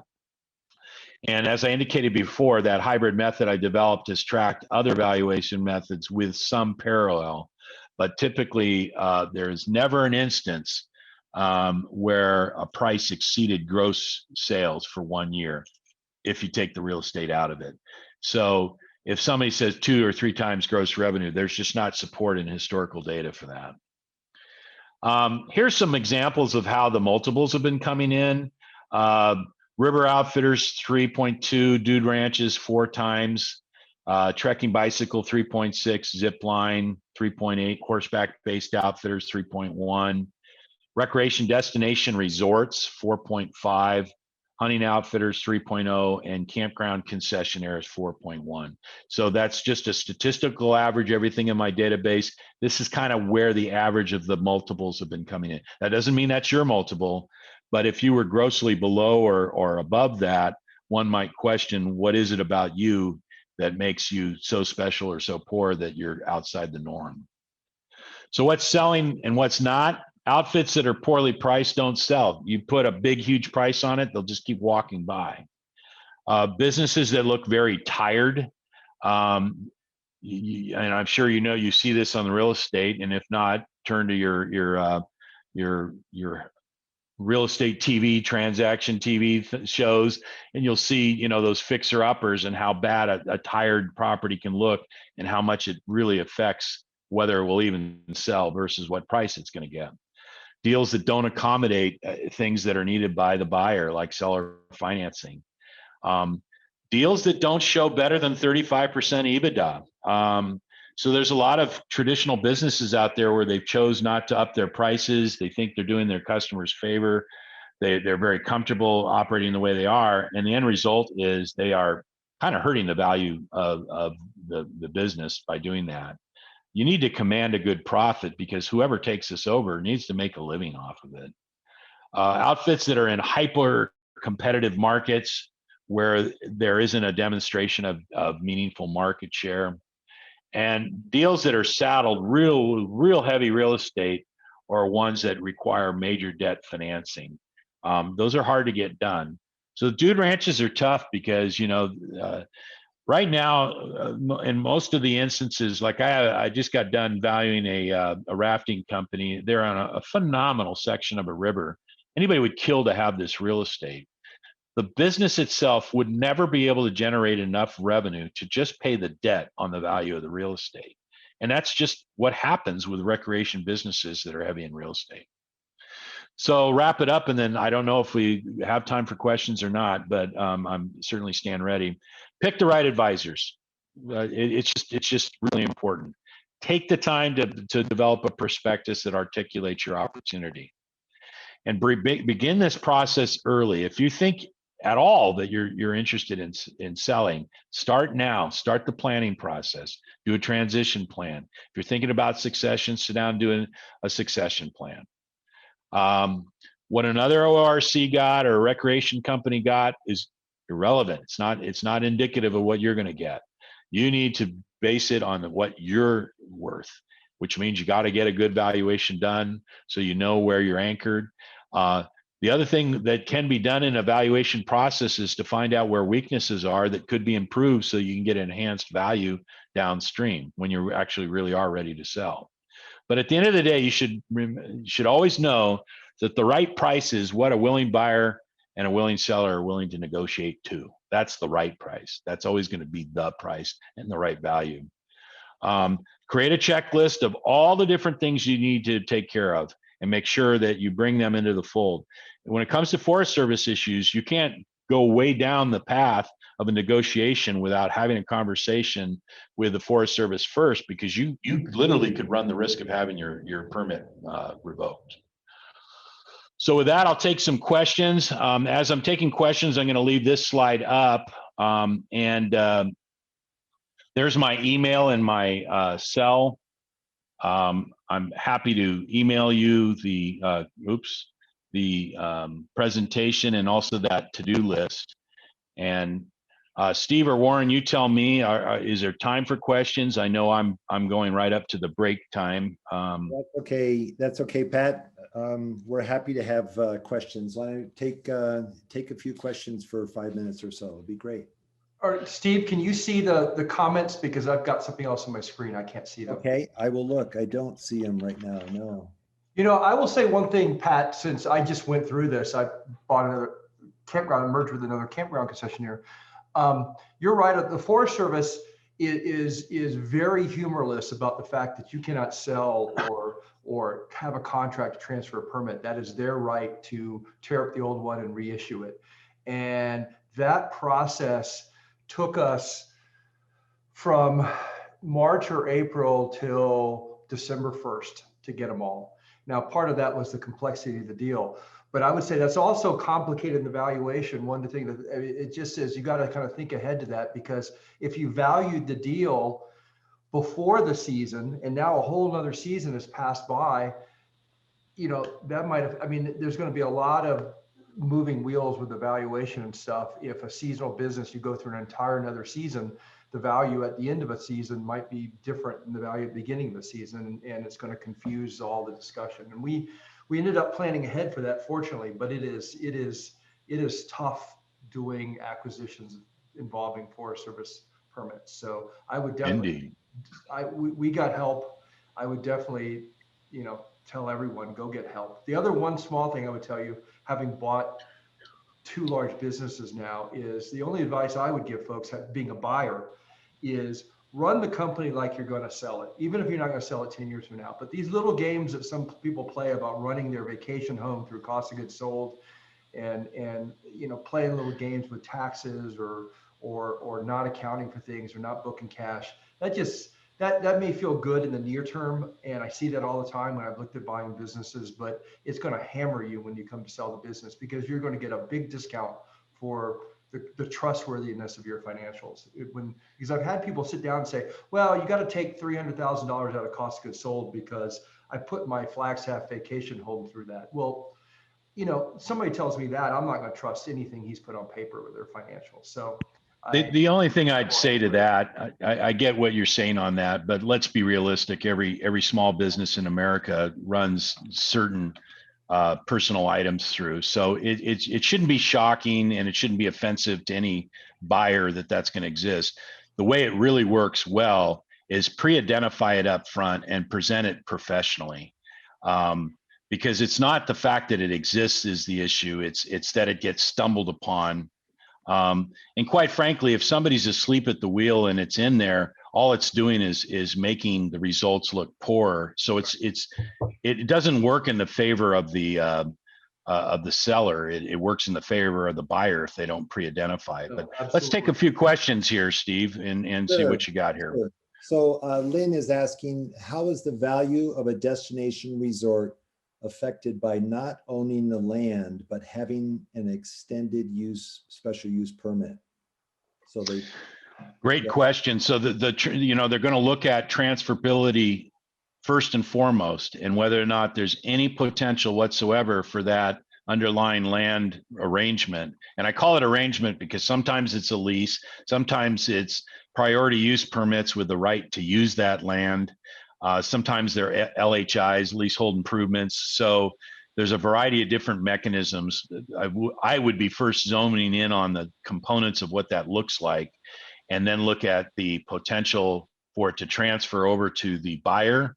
And is there any risks or threats that that's not going to be there for them for perpetuity? If there is, then you're going to have a severe taint on valuation, because effectively what you're reporting to them is there's a logical conclusion to the end of this business, which makes it very unattractive if there's a threat that it won't carry on to perpetuity. But if it's just underlying land that will always be there, then in some ways it can actually be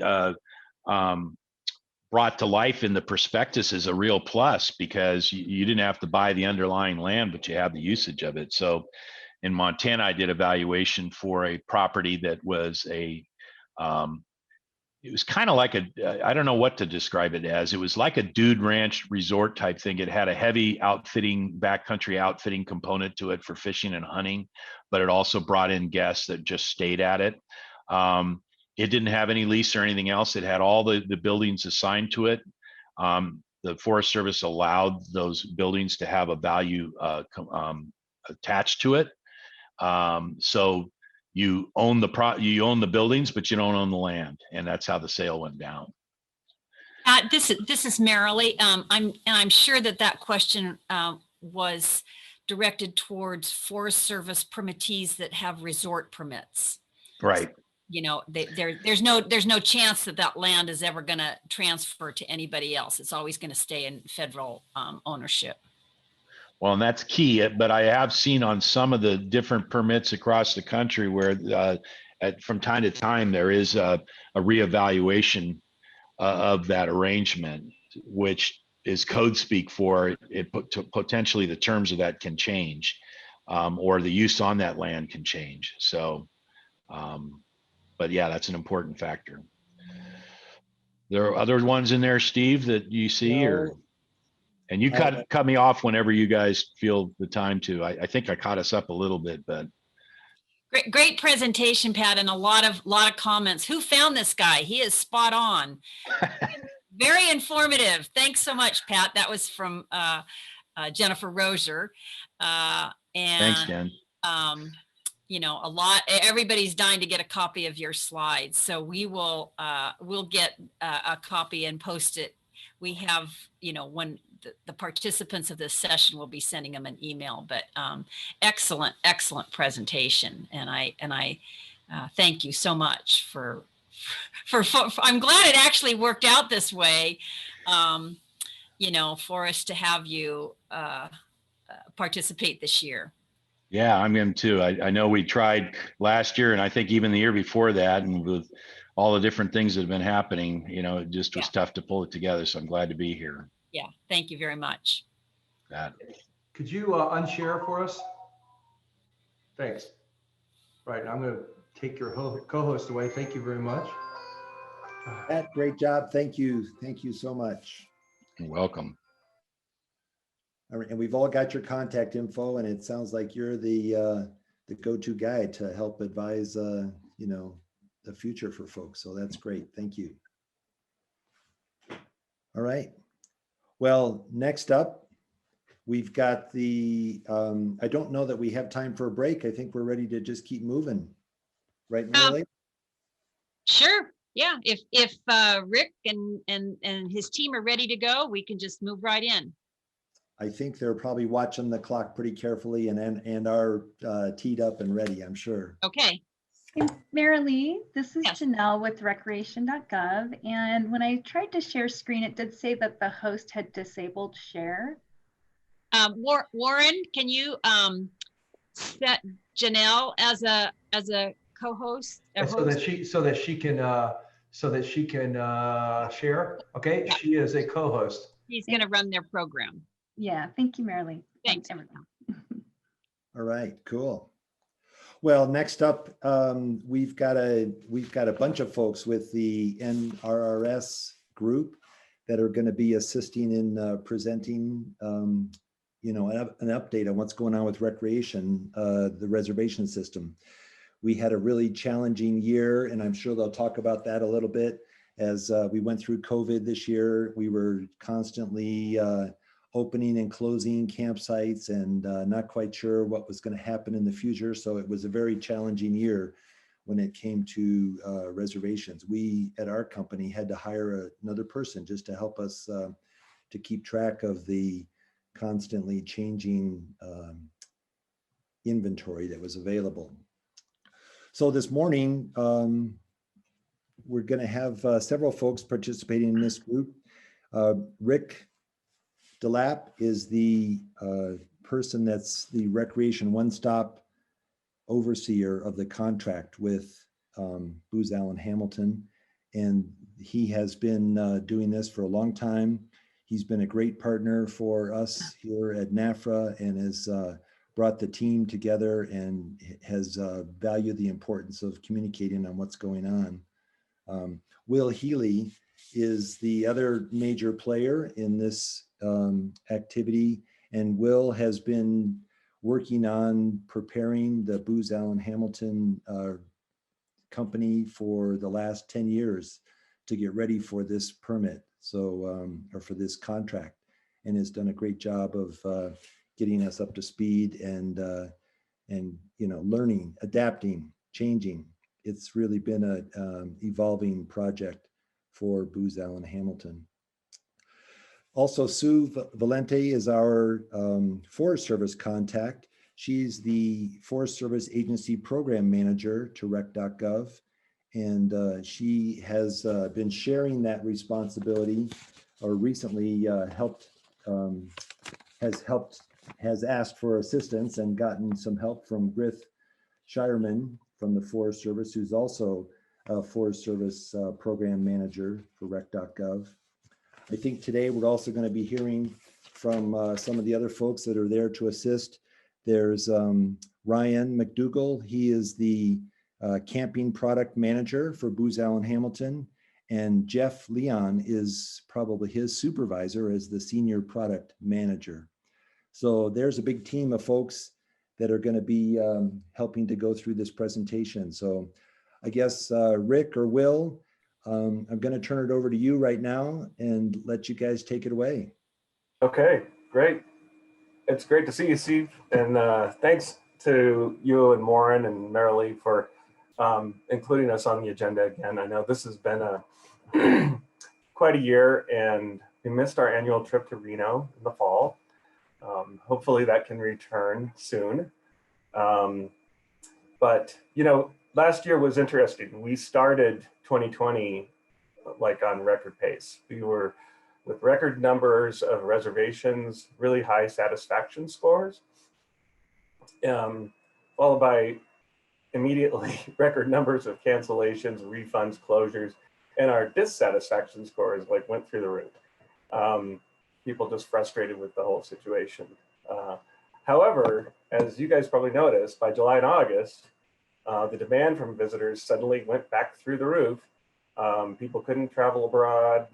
They were finding solace and peace in the outdoors. peace until everybody else came too, right? But then we finished the year setting even more records. Actually, we rebounded, you know, as an overall service, the number of reservations and the amount of revenue increased pretty much across the board. So I think I'm a little bit, I think I'm behind on the slides. If you could go back one slide, I will just give an overview of what we're going to cover here today. Steve pretty much introduced everyone. Again, I am the interagency program manager, so across the Forest Service and all the other agencies. We'll talk a little bit about up front here, just about some of the highlights from last year, and then we're going to tag team this. And Will's going to jump in, and then Jeff and Ryan will also talk. I may have this out of order, but so then we'll go through that, and they can introduce and tell you a little bit more about themselves when it's their turn to come up.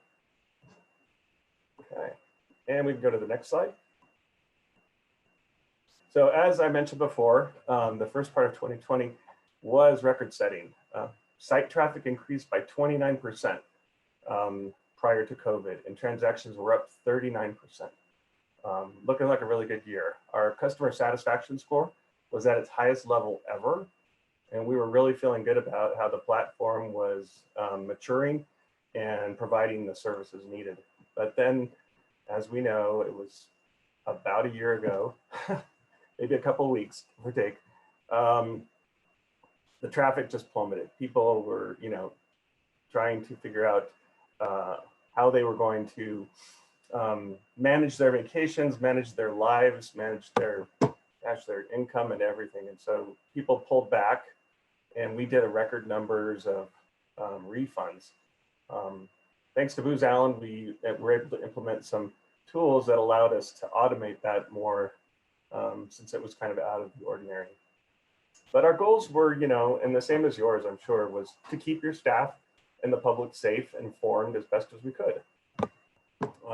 As we all started to reopen, we were asking ourselves, you know, what could we do to help support our partners with new safety protocols? And because we operate with Booz Allen Hamilton in an agile environment, the platform and our teams, we were able to stand up some new services quickly and make some adjustments to some of our business rules that I think some of you may have taken advantage of. Things like a shorter booking window or shorter booking windows, and increased reservability to allow people to plan ahead, pay in advance, and reduce some of that person-to-person interaction that's usually required. In some other areas, we offered entry tickets, like at Rocky Mountain National Park, and standard amenity fees at Junque National Forest in Puerto Rico, to allow those locations to help manage their visitation and provide a little bit more social distancing upon the visit. As you know, then over the summer, in late June, July, August, our traffic just suddenly doubled again. And so in a year where demand for outdoor recreation reached record levels, the program and the platform's resilience really, we hope, helped people and helped our partners understand and explore their federal lands and waters more safely. So that's just a quick look back. I'm going to turn it over to Will Healy for the next few slides here. Yeah, thanks, Rick. I want to go through some of the particular numbers. This is kind of a high-level overview here, but some of the highlights here are 2.1 million new user accounts. That's 2.1 million people that come into the rec.gov for the first time. Throughout the last year, we launched 10 new visitor services. That includes things like Christmas trees and activity passes and scan and pay, some of which Jeff is going to talk about, which we think that you can take advantage of. We also did some things to support the field, like new reports, new articles, and some growth in the inventory were significant. Next slide, Janelle. One of the things that we saw that reflects kind of the difficulty that we had in getting to our public is tremendous increase in the number of emails and external banners that went out through our system. You can see that three times in both of those. That just tells me that we had a lot of communication to do, and people are using the tools in the system to be able to do that. Next slide. As we look at the visitors, we see a lot of new visitors and exceeding the number of returning visitors.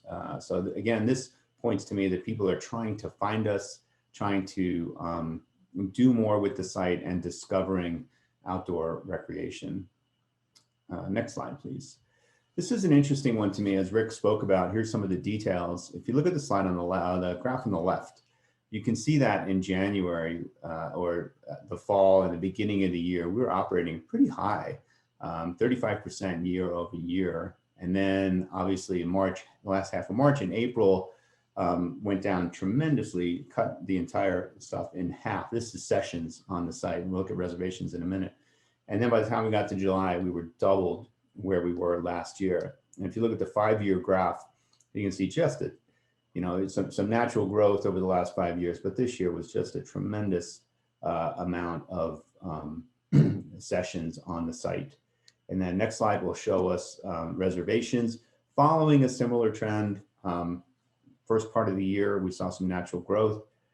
April was way below. And then the summertime, again, almost doubled what we saw. Okay, let's look at the next one. This is occupancy by month. And for Forest Service, the green line, which is kind of in the middle there, saw a distinct drop off in April. The Park Service was delayed a little bit. I think some of the larger parks have some very sought after sites. So I think people were waiting to see if that was going to happen. Keep in mind that this is, you know, just connected points here. So, but then over the summer, we saw occupancy rates go really high, 60 to 70%, which is unusually high for the summer. And then that was sustained for quite a while, where we saw even 50% occupancy in some cases all the way until October. So some interesting trends there as well. One of the things that we have been looking at closely is the use of our mobile app. We had 1 million downloads in FY20. That's a huge number of people going to mobile. I think this is a channel that we can exploit more, that we can get more information. We're looking at ways to improve the mobile app, and maybe an in-campground experience, getting different communications, perhaps some push notifications. So we're looking at ways to make use of this channel, which is becoming more and more dominant. Next slide. And then why don't we jump down to the new services and facilities. One of the things that we do throughout the year, and we did this a lot in 2020, is bringing new facilities on. And we do that across agencies and across the services that we offer. The camping service obviously is one most interesting to most of you. You can see 150 new Forest Service locations were added over 2020. Now, sometimes that means that somebody just added some new sites, or it could be a campground with only five sites. But to give you a sense, it's 4,500 new campsites. We have about 100,000 campsites in total, roughly. I think it's 113 maybe. So that's about 5%. It's 4.5 to 5% increase over the last year. So very, very busy year for our new implementations team. Let's go to the next slide. This is just some examples of a new service and those locations that took advantage of that. We talked about timed entry. There's not a lot of Forest Service locations on here, Multnomah Falls and Hyder Fish Creek. But this is a service that we offered to try to control traffic that was entering some of these locations. Zion, Rocky Mountain, Yosemite, ones that you typically see a lot of overcrowding. They wanted to disperse that traffic throughout the day. So they were offering time slots throughout the day to get through the gate. Overall, I think we got pretty good reviews on this service. We do certainly get some negative reviews. Most of those are people frustrated when they want to go tomorrow and they can't get a reservation to get in. Next slide. One of the things that we launched kind of towards the end of the year that I think will be interesting potentially for this group is an activity pass. And that pass is a way to collect a fee digitally. This could be for a boat ramp or a fishing pass or a trailhead, any place where you would potentially offer someone where they would normally use a fee envelope or a fee tube. This is a way to collect that digitally, which means you don't have to collect the cash and count the cash and submit the cash. That can all be handled on the back end through rec.gov, the collection, credit card charging, distribution, receipt, all of that. So you can see a quote there from Todd Harbin from the Forest Service about reducing 35,000 fee envelopes. That's a big administrative reduction for the Forest Service and the other agencies as well. So kind of in summary, wrapping up, lots of challenges last year. And as Rick said, the partnership and our agile approach allowed us to pivot very quickly. And in total, I think we made a lot of progress in providing these services across a broader spectrum of agencies and management challenges. So looking forward to another good year and looking forward to working with you guys some more. I think, Sue, you're up next. Great. Thanks, Will. Can everybody hear me? Perfect. I see heads nodding. Yes. Yes. Awesome. So I'm Sue Valenti. I know most of you already. We work together on like an hourly basis for most of us. But thanks for having me here. I am the agency level program manager for the Forest Service and our Recreation One-Stop program, no longer called NRRS. And I now have a cohort partner in crime, Griff Shireman, which I know most of you have met him informally as well, but he is now helping me out. We're not quite sure where the details are landing as far as who's going to be doing what. So kind of right now we're both tag teaming things as we go along. He is taking care of new inventory, which is really nice. He's doing a great job with that. So Janelle, if we could go to the next slide. Thanks. So just wanted to touch base on the awesome concessionaire conference concessionaire conference we had in November of 2020. We had a week of direct conversation with between concessionaires and those R1S user analysts and developers. This conference was really successful in increasing our understanding between concessionaires and those developers are directly. We know how important you guys are to the program and to running these recreation opportunities in general. So we agreed on lots of top priority items in that conference, and we have assurance that, for instance, the concessionaire hierarchy is moving forward swimmingly inside the hub. One of the other things we heard in that conference was that the financial reports really needed some clarification at best, and ideally some changes. So we have succeeded in making changes to the earned revenue report. And just this week, on Tuesday, we met to agree to changes on the unearned revenue report. And we'll keep moving forward with Booz Allen's help on those different enhancements. So we're meeting to talk about these items in our monthly concessionaire conference calls. If you're not included on these meeting invites, but you'd like to be, feel free to send me a note. It's been really amazing to get to talk with everybody and see people through the video calls. We got to see Trisha's new puppy the other day. That was pretty fun.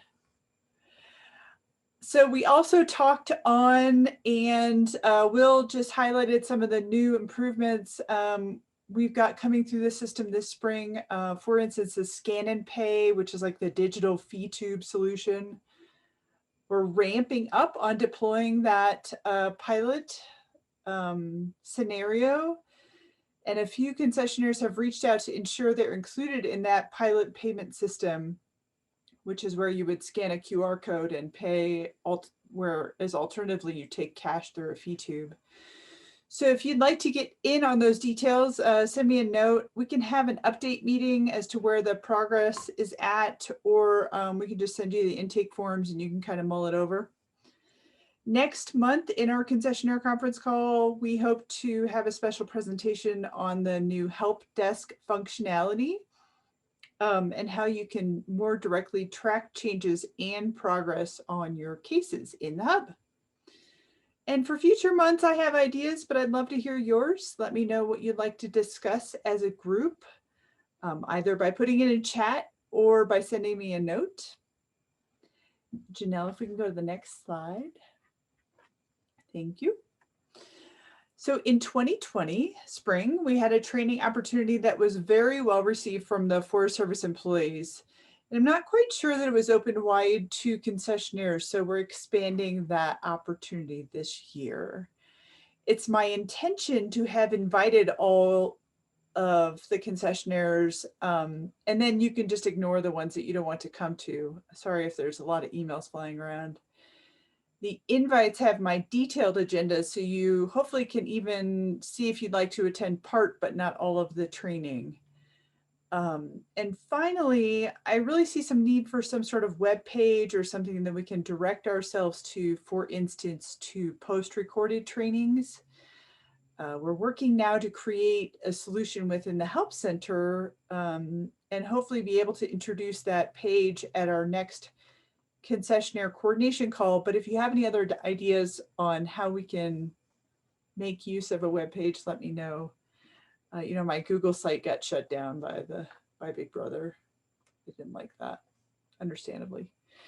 So I really appreciate this opportunity to be here with you guys this week. I wish we were in person in Reno. I'm actually kind of having like Reno flashback cravings, like where's the pool and why can't I go work out? Why am I still stuck in my house? Anyways, thank you for letting us come and be here with you, and look forward to chatting more. That's all for me. So I think we're up next. Thank you, Sue. I met many of you last year in Reno. My name is Jeff Leon, and I am the Senior Product Manager on recreation.gov. Ryan and I are going to tag team walking you through some new capabilities that have rolled out since we last saw you in Reno, and then some new things that are going to be coming out in the short term. So we're going to kind of hop back and forth a little bit. Janelle, can you go to the next slide, please? So the first thing I wanted to highlight is the recreation.gov Ranger app. One of the things that we consistently hear from visitors to the website through our automated surveys, through our customer engagement, through some of our usability tests, is the importance of high quality campground and campsite level photos. And so one of the things that we put together last year after I think the NFRA conference in Reno is this recreation.gov Ranger app, which is available for iOS. And it allows you to download the campsites that correspond, use your hub login for recreation.gov, download the campsites and the information associated with those campsites, capture photos via your phone. And then even if you're not connected, you know, you're offline because there's no connectivity or Wi-Fi, and then reload directly to the hub photo and some maps data. I'm going to paste into the chat just a link for folks that have iPhones that'll take you straight to the App Store if you want to explore this further. But it's a great way to, again, update those photos. We hear consistently that photos and the quality of the photos is really important to folks that are making reservations on the site. And then Ryan, I think you're going to pick these up. Do. So thanks for having us. Just wanted to show some tools to help you manage your campgrounds. We have heard that with facility names, there are cases where you would prefer to make changes, whether it's a similar campground name on the system, customer had two campgrounds confused, or just your name is requiring some updates. So being able to provide those updates at the facility level and doing it in a way that manages both the name described all across that customer search through their reservation, and making sure that if there are active reservations that the customers are aware of that campground name change. So this should be coming in the coming weeks, and we will have training and communications tools out with that when it goes live. For bulk campground closures, recognize that there was a need for a consistent way to respond to emergencies. So whether that's hurricanes or forest fires, being able to close multiple campgrounds in one go in a way that is both consistent and timely. And in doing so, we'd be able to provide that closure across multiple campgrounds. And in the event that those closures are reopened, it does not interrupt facility level closures that have been set. So doing that will close the campground as well as cancel the reservations and everything else that you have come to expect from the facility level closures. This should be available in mid-spring. And again, a lot of training will be included on that rollout. If we can go to the next slide. With secondary release and site-specific business rules, so we wanted to provide some opportunity for spontaneous campers. This is folks who may not plan a camping trip 6 months in advance, but they see that the weather's going to look good this weekend, and we want to make sure that there's space in your campground to accommodate that kind of traveler. So there's an opportunity to release a given number of sites within your campground, either at a 4-day or 2-week window. And you can see an example of that picture on the bottom, what that might look like for the customer when they're actually going to search. This would allow them to make that selection a little bit closer to their anticipated arrival date. Also, with site-specific business rules, we recognize that there's cases where some subset of campsites within your facility might operate slightly different than the rest of the campground, and recognizing that we don't want to necessarily create a new facility to accommodate a small number of campsites. And in doing site-specific business rules, we also don't have to do some kind of administrative workaround where we provide an override that requires an extra facility manager to step in and make that change on behalf of the customer. So this would, across the board for that site, allow some specific business rules to accommodate more targeted campsite needs. Oh, Joe, can you go back one more slide? Thanks. So Sue and Will and Rick have all alluded to Scan and Pay. This is a digital payment capture capability that uses QR codes that can be created and printed for campsites to capture payment using the recreation.gov app to digitally capture that payment using a credit card. We are in a pilot stage using Scan and Pay at some locations with the Army Corps and the National Park Service. It's a slightly different fee model for the Forest Service that we are in the process of implementing, but should have this shortly available for your location. So this is something to keep an eye out for. It will be available initially for camping locations, but followed very quickly after that for activity pass locations. And so should be kind of mid-spring availability for some pilots. And then after we capture some feedback and make any necessary updates, then we'll expand this more broadly out to folks. And then Janelle, next slide. So a couple other things that we wanted to highlight for you all are new ways to engage with the R1S development team, as well as with the public, or how we are engaging with the public. And just communicate a couple initiatives that have come out relatively recently. The first is the recreation.gov ideas portal. And I think Sue alluded to this as well. This is a new capability that we stood up about a month and a half ago, maybe 2 months ago, that allows you to go into a portal and submit ideas and enhancements and ways to improve the system, provide feedback, and provide additional comments on existing things that other people have submitted, and then to subscribe to those.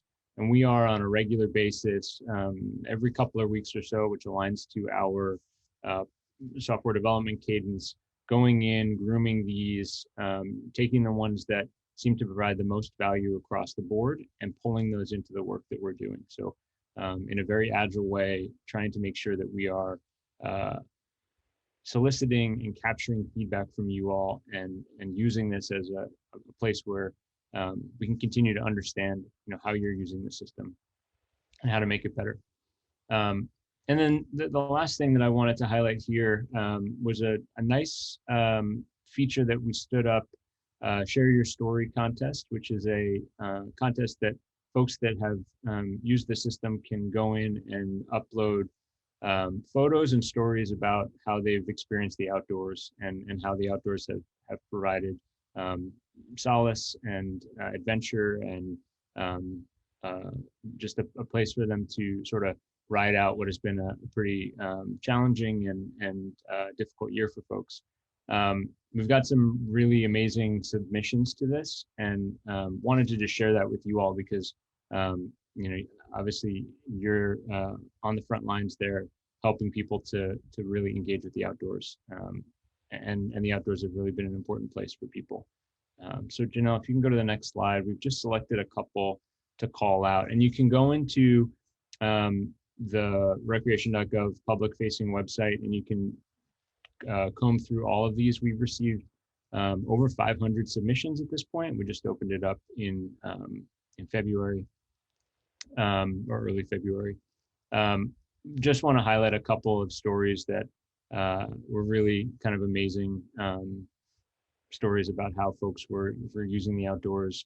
The first is about a veteran who had a kidney transplant, and after he recovered from that, got out on the John Muir Trail, which was one of his dreams for 25 years, and did a 60-mile trek. Pretty amazing photos and pretty inspiring story. And then the second is just around how the outdoors can really, in a challenging time and in a strange year, be a place for solace and reset. The quote here, saying at the end of the weekend, this man and his wife felt reset, and give it a 10 out of 10. So it's nice to see these. I encourage you to go check out the rest of the stories on the site. There's just a ton of really great examples of how the outdoors are really important to folks, and how they, in some ways, kind of rediscovered the outdoors during this challenging time. So I just wanted to call those out as a couple of additional things. And I think, so that's what we wanted to show in terms of new and upcoming. But I think we've got time now to take questions if folks have them.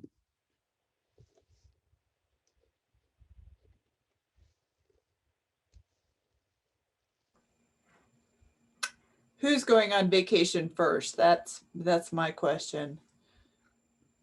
And it's going to be 60 degrees out in Colorado next week, so it might be me. We got a foot of snow in Denver last night. I know. You could have it. Hi, this is Warren. I will make a pitch for these guys. I said this to them in the call yesterday. It's a little like the story we had with the recreation group yesterday. It is a different relationship we have with rec.gov than we had maybe 10 years ago, when we see them once a year, and it would be, Susan was probably back in those days too, when it would just be Fort Apache with the guys up there, because we hadn't had a chance, and we didn't know what's going on. We hadn't had a chance to feedback, and it was like once a year at the conference. But Susan, all these guys, I see them now all the time. They're all over my calendar, and they have been, there's a couple specific problems I had with reporting and things, and they have worked on it. One's done and one's on the work plan. We had a meeting yesterday about it with the whole group, and they ran it past the other concessionaires. So their responsiveness to concessionaires has been very high. And I encourage all, if you're not getting invites and you would like to, send Susan a note, and I'm sure she'd be happy to invite you to these sessions. But it is a different communication world, and these guys have really been terrific, I think. So I thank y'all for that. So, Steve, you're on mute. Oh.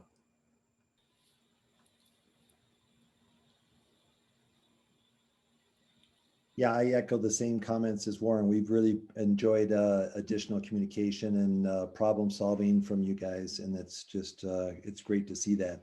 I guess tell us a little bit more about our access to customer feedback. That was a discussion we had in Reno last year, and we're real excited to be able to engage with our guests. And if they give feedback, we want to be able to communicate with them. Tell us a little bit more about that part of the program. Yeah, that's a great question, Steve. And I'll let Jeff maybe fill in some details here in a second. But related to customer feedback, we have the refunds and reviews. Reviews and ratings that come in based on completed reservations. And so right now, those can be reviewed in the hub, but it's a little cumbersome to have to do it facility by facility. So we're planning on making a report that can come out based on a hierarchy level. Will relate to that concessionaire hierarchy where maybe you could say pull all the reviews for my facilities within the Ocala National Forest or something to that effect. So we're excited to have that coming out really soon, and maybe Jeff has some details on that. I would have to say one of the things that has been completed recently, which is sort of what you're asking, is there's now a report you can pull based on your refund requests. So you can see why people submitted refund requests, if there's a trend going on in a certain area. If everybody is like, if those expectations are getting set inappropriately, for instance, people are bringing the wrong size vehicle, you can maybe set change what you're saying ahead of time. Jeff, did you have anything else you want to add to that? Yeah, so I think, you're spot on. There's some work that's happening sort of in tandem with the bulk closure example that Ryan showed, that should allow us to aggregate reports at higher levels. So rather than just aggregating or just running a report at a facility level, being able to run it at regional levels or concessionaire levels, those sorts of things. That work is currently in flight. That's kind of a precursor to the ability to then run these ratings and review reports at say, a company-wide level or something like that. But I think we anticipate having that ratings and review report done sort of mid-late spring to get it out ahead of the summer. That's the plan right now. Great, thank you. Sure. I don't see questions popping up on the chat box. So, Yeah, so making my point that it is a different world in the relationship here.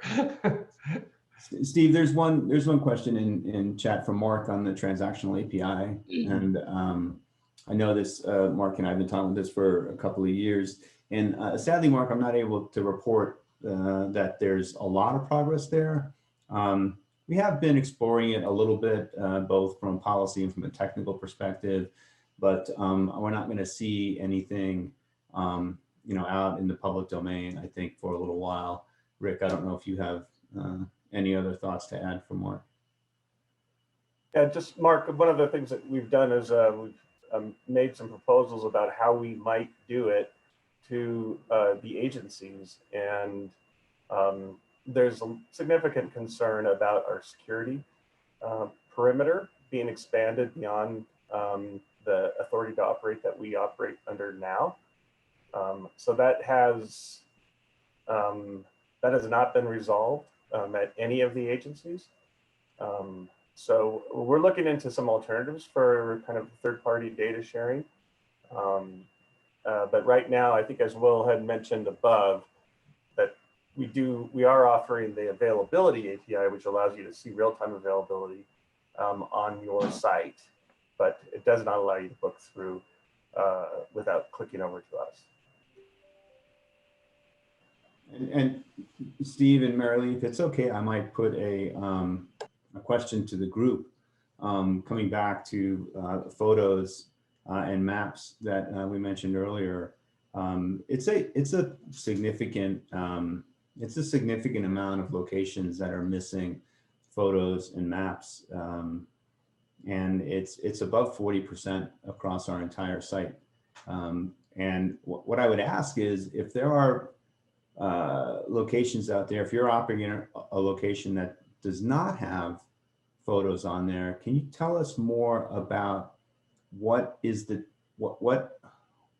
hard for you? What makes it really hard to get these photos out there? We had hoped that the photo tool would make it easier with just a point and click.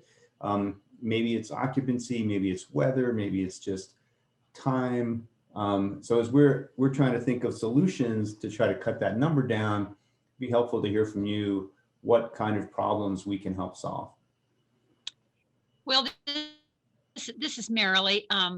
Good question, good dilemma. I will say that I don't think the concessionaires had 1 minute of time last year to focus on photos.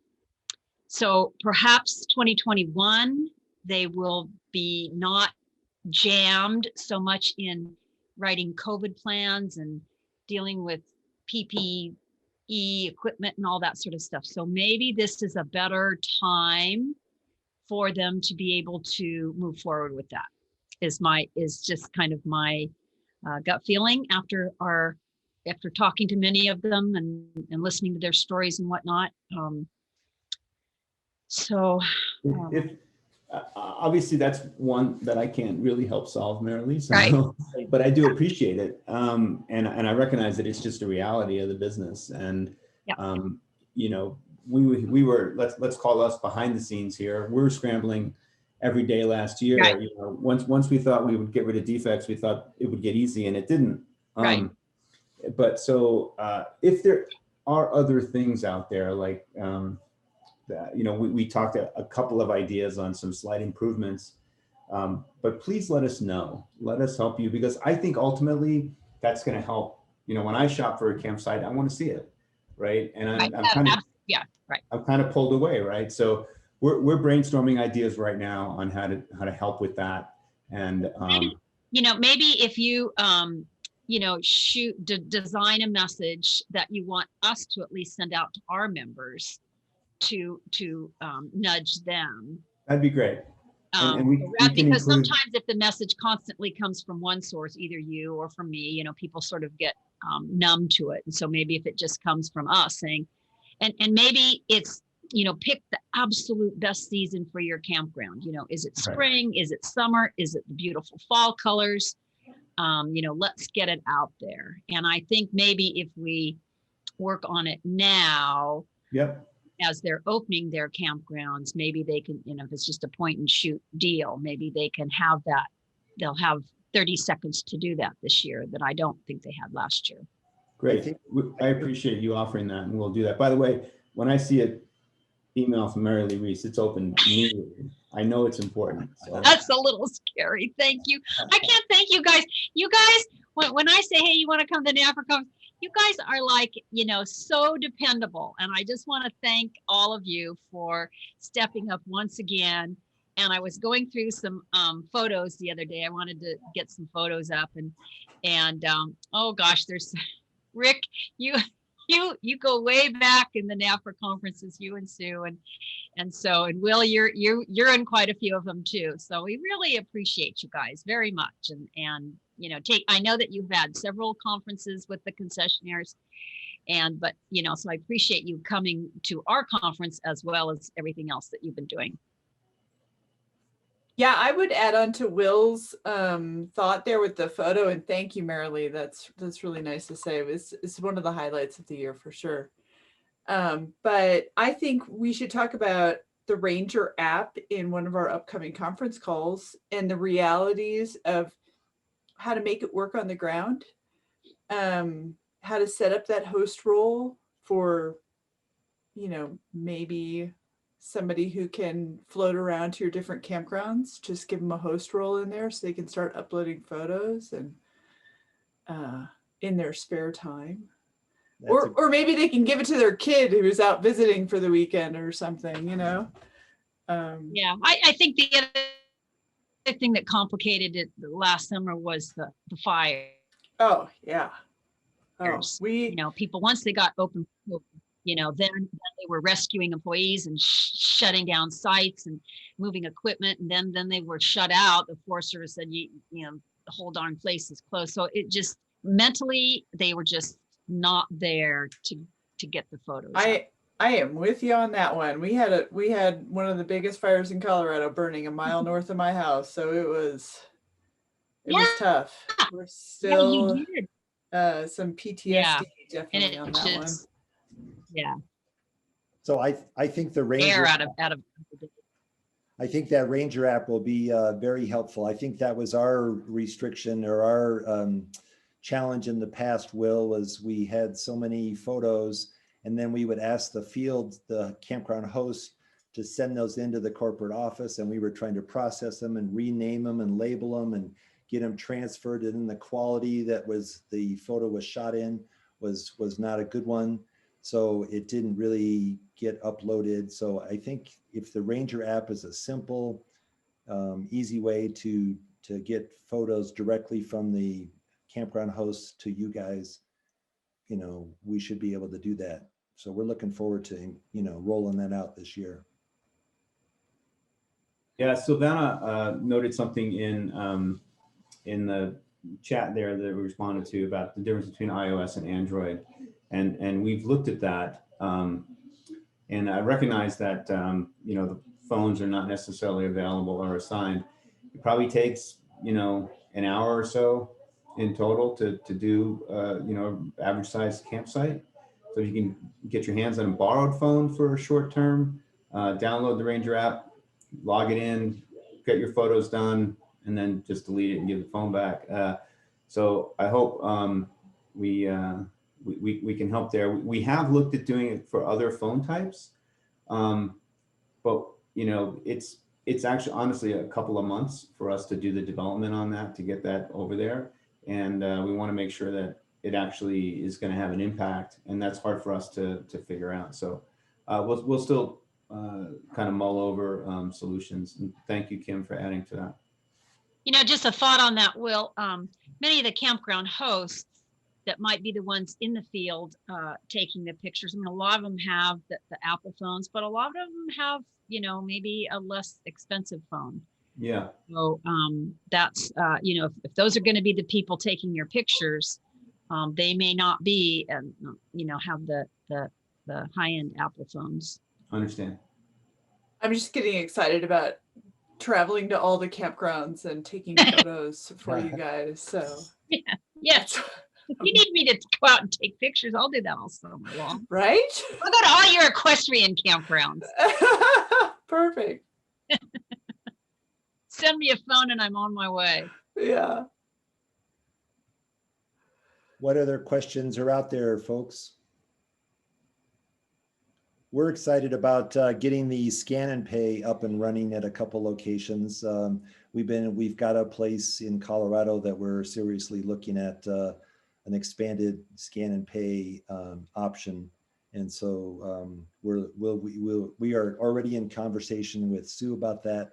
And as soon as we get our rules figured out, then we'll get going on the tech side of it. Is the scan and pay? My question is, I'd like to see scan and pay be able to be used from a person's home, because scanning a QR code just gets you to a website. You should be able to pay for a day use fee at home and then go up there and show it to the staff and verify that you've been paid. Is that? Yeah. And just to clarify just a little bit before you respond, Steve's situations can be more digital pass ticketing versus the actual scan and pay, first come, first serve Iron Ranger. Yeah. So Steve, there's a couple of solutions there. We talked about this pass or an activity pass. And at that point, somebody can, if you have, say, a boat ramp or some amenity like that, you can buy that at home, and you'll get a receipt with something on it that says that, is verifiable in the field. For campgrounds, particularly for first come, first serve campgrounds, we need to avoid having somebody buy it in advance and having somebody pay for it on site, because then you get this conflict.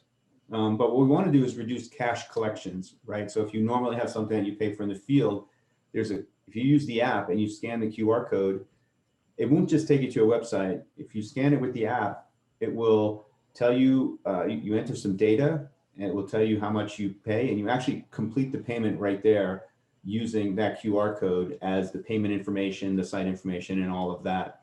So it's almost like a digital host in a way. You collect the payment, and it can give you a verification number that you could write on an envelope and put on your campsite post. So it's a nice alternative to cash collections for first come, first serve campsites. Great. So those two things can work together, that advanced amenity and the first come, first serve payment. Hey, I've got a question in connection with this. Is it going to require like a service fee, like when you do a reservation online? Yeah, definitely. Greg, and go ahead, Will. Go ahead. I was just going to say it'll be an add-on fee to the customer, the same way the reservation transaction fee is an add-on fee when you pay ahead online. It'll be a sliding scale. Will, I apologize, I don't know what the actual fee is, but it's something like $1 or $2 per transaction. Yeah, I think, Sue, for a $20 campsite, it would be like a $2 fee. Mm-hmm. So it's on the order of maybe a 10% fee. If it's lower, if it's a $10 campsite, then it's a $1 fee. Mm-hmm. But it is an add-on, and it gets over and above the price. It'll add it on, and the customer will pay that as a fee. Right. So the concessionaires won't pay anything to use the service, but the customer will pay if they want to use the service. So for instance, if they say, like, I don't feel like $1's worth it, I still want to pay in cash and put my fee in that Iron Ranger, then great, go ahead. We're just enabling new opportunities versus putting new tools in the tool bag. And Craig, it's a new service, and we're hoping to get some feedback and see how it works. And if 100% of the people don't want to use it because there's a fee, then maybe we need to rethink it. I think it works. It makes sense. If you go to other campgrounds, private campgrounds, they have a credit card fee, and that's basically how I think most of our customers will see this kind of campground fee on site as something like that. Yeah, another some finer points with it, Craig, is that we're going to probably limit to paying one night, which you don't want to run into where you run 7 nights and then someone cuts it back to 4, and then you've got to give them a refund and things like that. So we're going to limit it to one night at a time to eliminate the hassle of having to try to give money back. Which, if you think about a fee tube, it's difficult to give a refund from a fee tube. So, and the other piece that we're having is we have a connected version and an unconnected version. So if you don't have service and you have the app, you can pay, and then when you get back to service, it'll process that payment for you. Again, this is in the pilot phase, and we're just rolling it out to a few right now. But you know, based on the feedback, we hope to make it more broadly available. Yeah, so I was just putting a note in chat, but I'll voice it instead, especially related to Michelle's comment. So yeah, there is a way to do it off connectivity, like Will just said, and we hope to not pilot that this summer. We want to like kind of reduce the challenges ahead of us. But I think there's lots of details that we would like to give to you guys on Scan and Pay. So let's plan to talk about that again very soon, for sure. And we can have like a little rollout party or something. That'd be a lot of fun. I'm really excited about it. I think it'll be great. And I think it's a very low risk technology. If it doesn't work, people can pay the way they've always paid, right? So if it doesn't work, you're not out anything. But if it does work, then you are reducing that cash on site. So, you know, we can set up these facilities and post the QR codes as we feel comfortable. Like Steve, I just thought of like Willow Creek Campground. Let's do it. Let's get that going. You know, it's first come, first serve. It has cell phone. You know, the group campgrounds on rec.gov, let's put those first come, first serve sites under Scan and Pay. And then I could go play around with it. So. Sounds good. Yeah. Works. I was excited to hear that in the coming months, we're going to have bulk campground closures and a way to batch those activities together. That was really a nightmare this last summer. Yes. You know, opening and closing campsites with COVID closures and hurricanes and then fires and, you know, just the natural disasters kept coming all last summer. And it'll be nice to have that. Glad to hear that you guys are helping to smooth that out. Yeah. Yeah. That's really exciting for sure. We're really excited to see that roll out. Cool. That's well, guys, great. I don't see other questions popping up. It's like Warren said, we're doing really well. You guys are communicating. We're very excited to see the concessionaire coordination calls. And I think that's a wonderful step in the right direction for dealing with you know, people's questions out there. And it's a good training tool. And as we get new staff in the field, different companies are going to be hiring their new, you know, PLC, point of contact person, and they're going to need help. So that'll be a great way for you guys to stay in touch with them. Good. I think we're at the number. I don't know that we have any other questions for these guys. No, I think Marilee's shaking her head. Everybody's happy. We will be sure and erase the NRRS from our nomenclature in the future. Recreation One Stop. I can't do a cut and paste for the next. We'll take care of that. So you guys, I just wanted to thank you. And that is the end of our session for today. We have, we're so grateful to all of our speakers. We learned a lot about labor law, about valuing our business. It sounds like Pat really knows what's going on there. And the Recreation One Stop team done a great job once again of communicating what's going on. There's a lot to process in all three of those sessions today. We're also, we just want to express appreciation once again for the crew that helped to put together the conference from NFRA. We had a committee team of Marilee and Warren and Jen and Larry and Kevin. And it was really great to have everybody, you know, cooperating. And I think we've pulled off a successful conference. We got one more day to go. Lots of good stuff to talk about tomorrow. Tomorrow's sessions, we're going to be covering some of the more difficult technical questions of handling Granger Thigh, handling the graduated rate fee system. And we finally we wanted to put Lindsay Davis earlier into the week, but she was only available on Friday. So we're grateful to have her from Outdoor Recreation Roundtable. And then the last session of tomorrow is going to be how to become a contractor. If you've ever thought about doing some contracting with the government, there's an expert that's going to tell us how to get your business involved with contracting. So should be a good day. That's our final day. It starts tomorrow at 10 till 9. Once again, 10 to 9 West Coast time, Pacific time, and goes until 12:15. So I think that's it for today. Marilee, is there anything that I missed, or Warren? Thanks, I Steve. got it. That was great. Thank you. Thank All you. right, you guys. Thanks so much. That's it for today. Get back to work. Talk.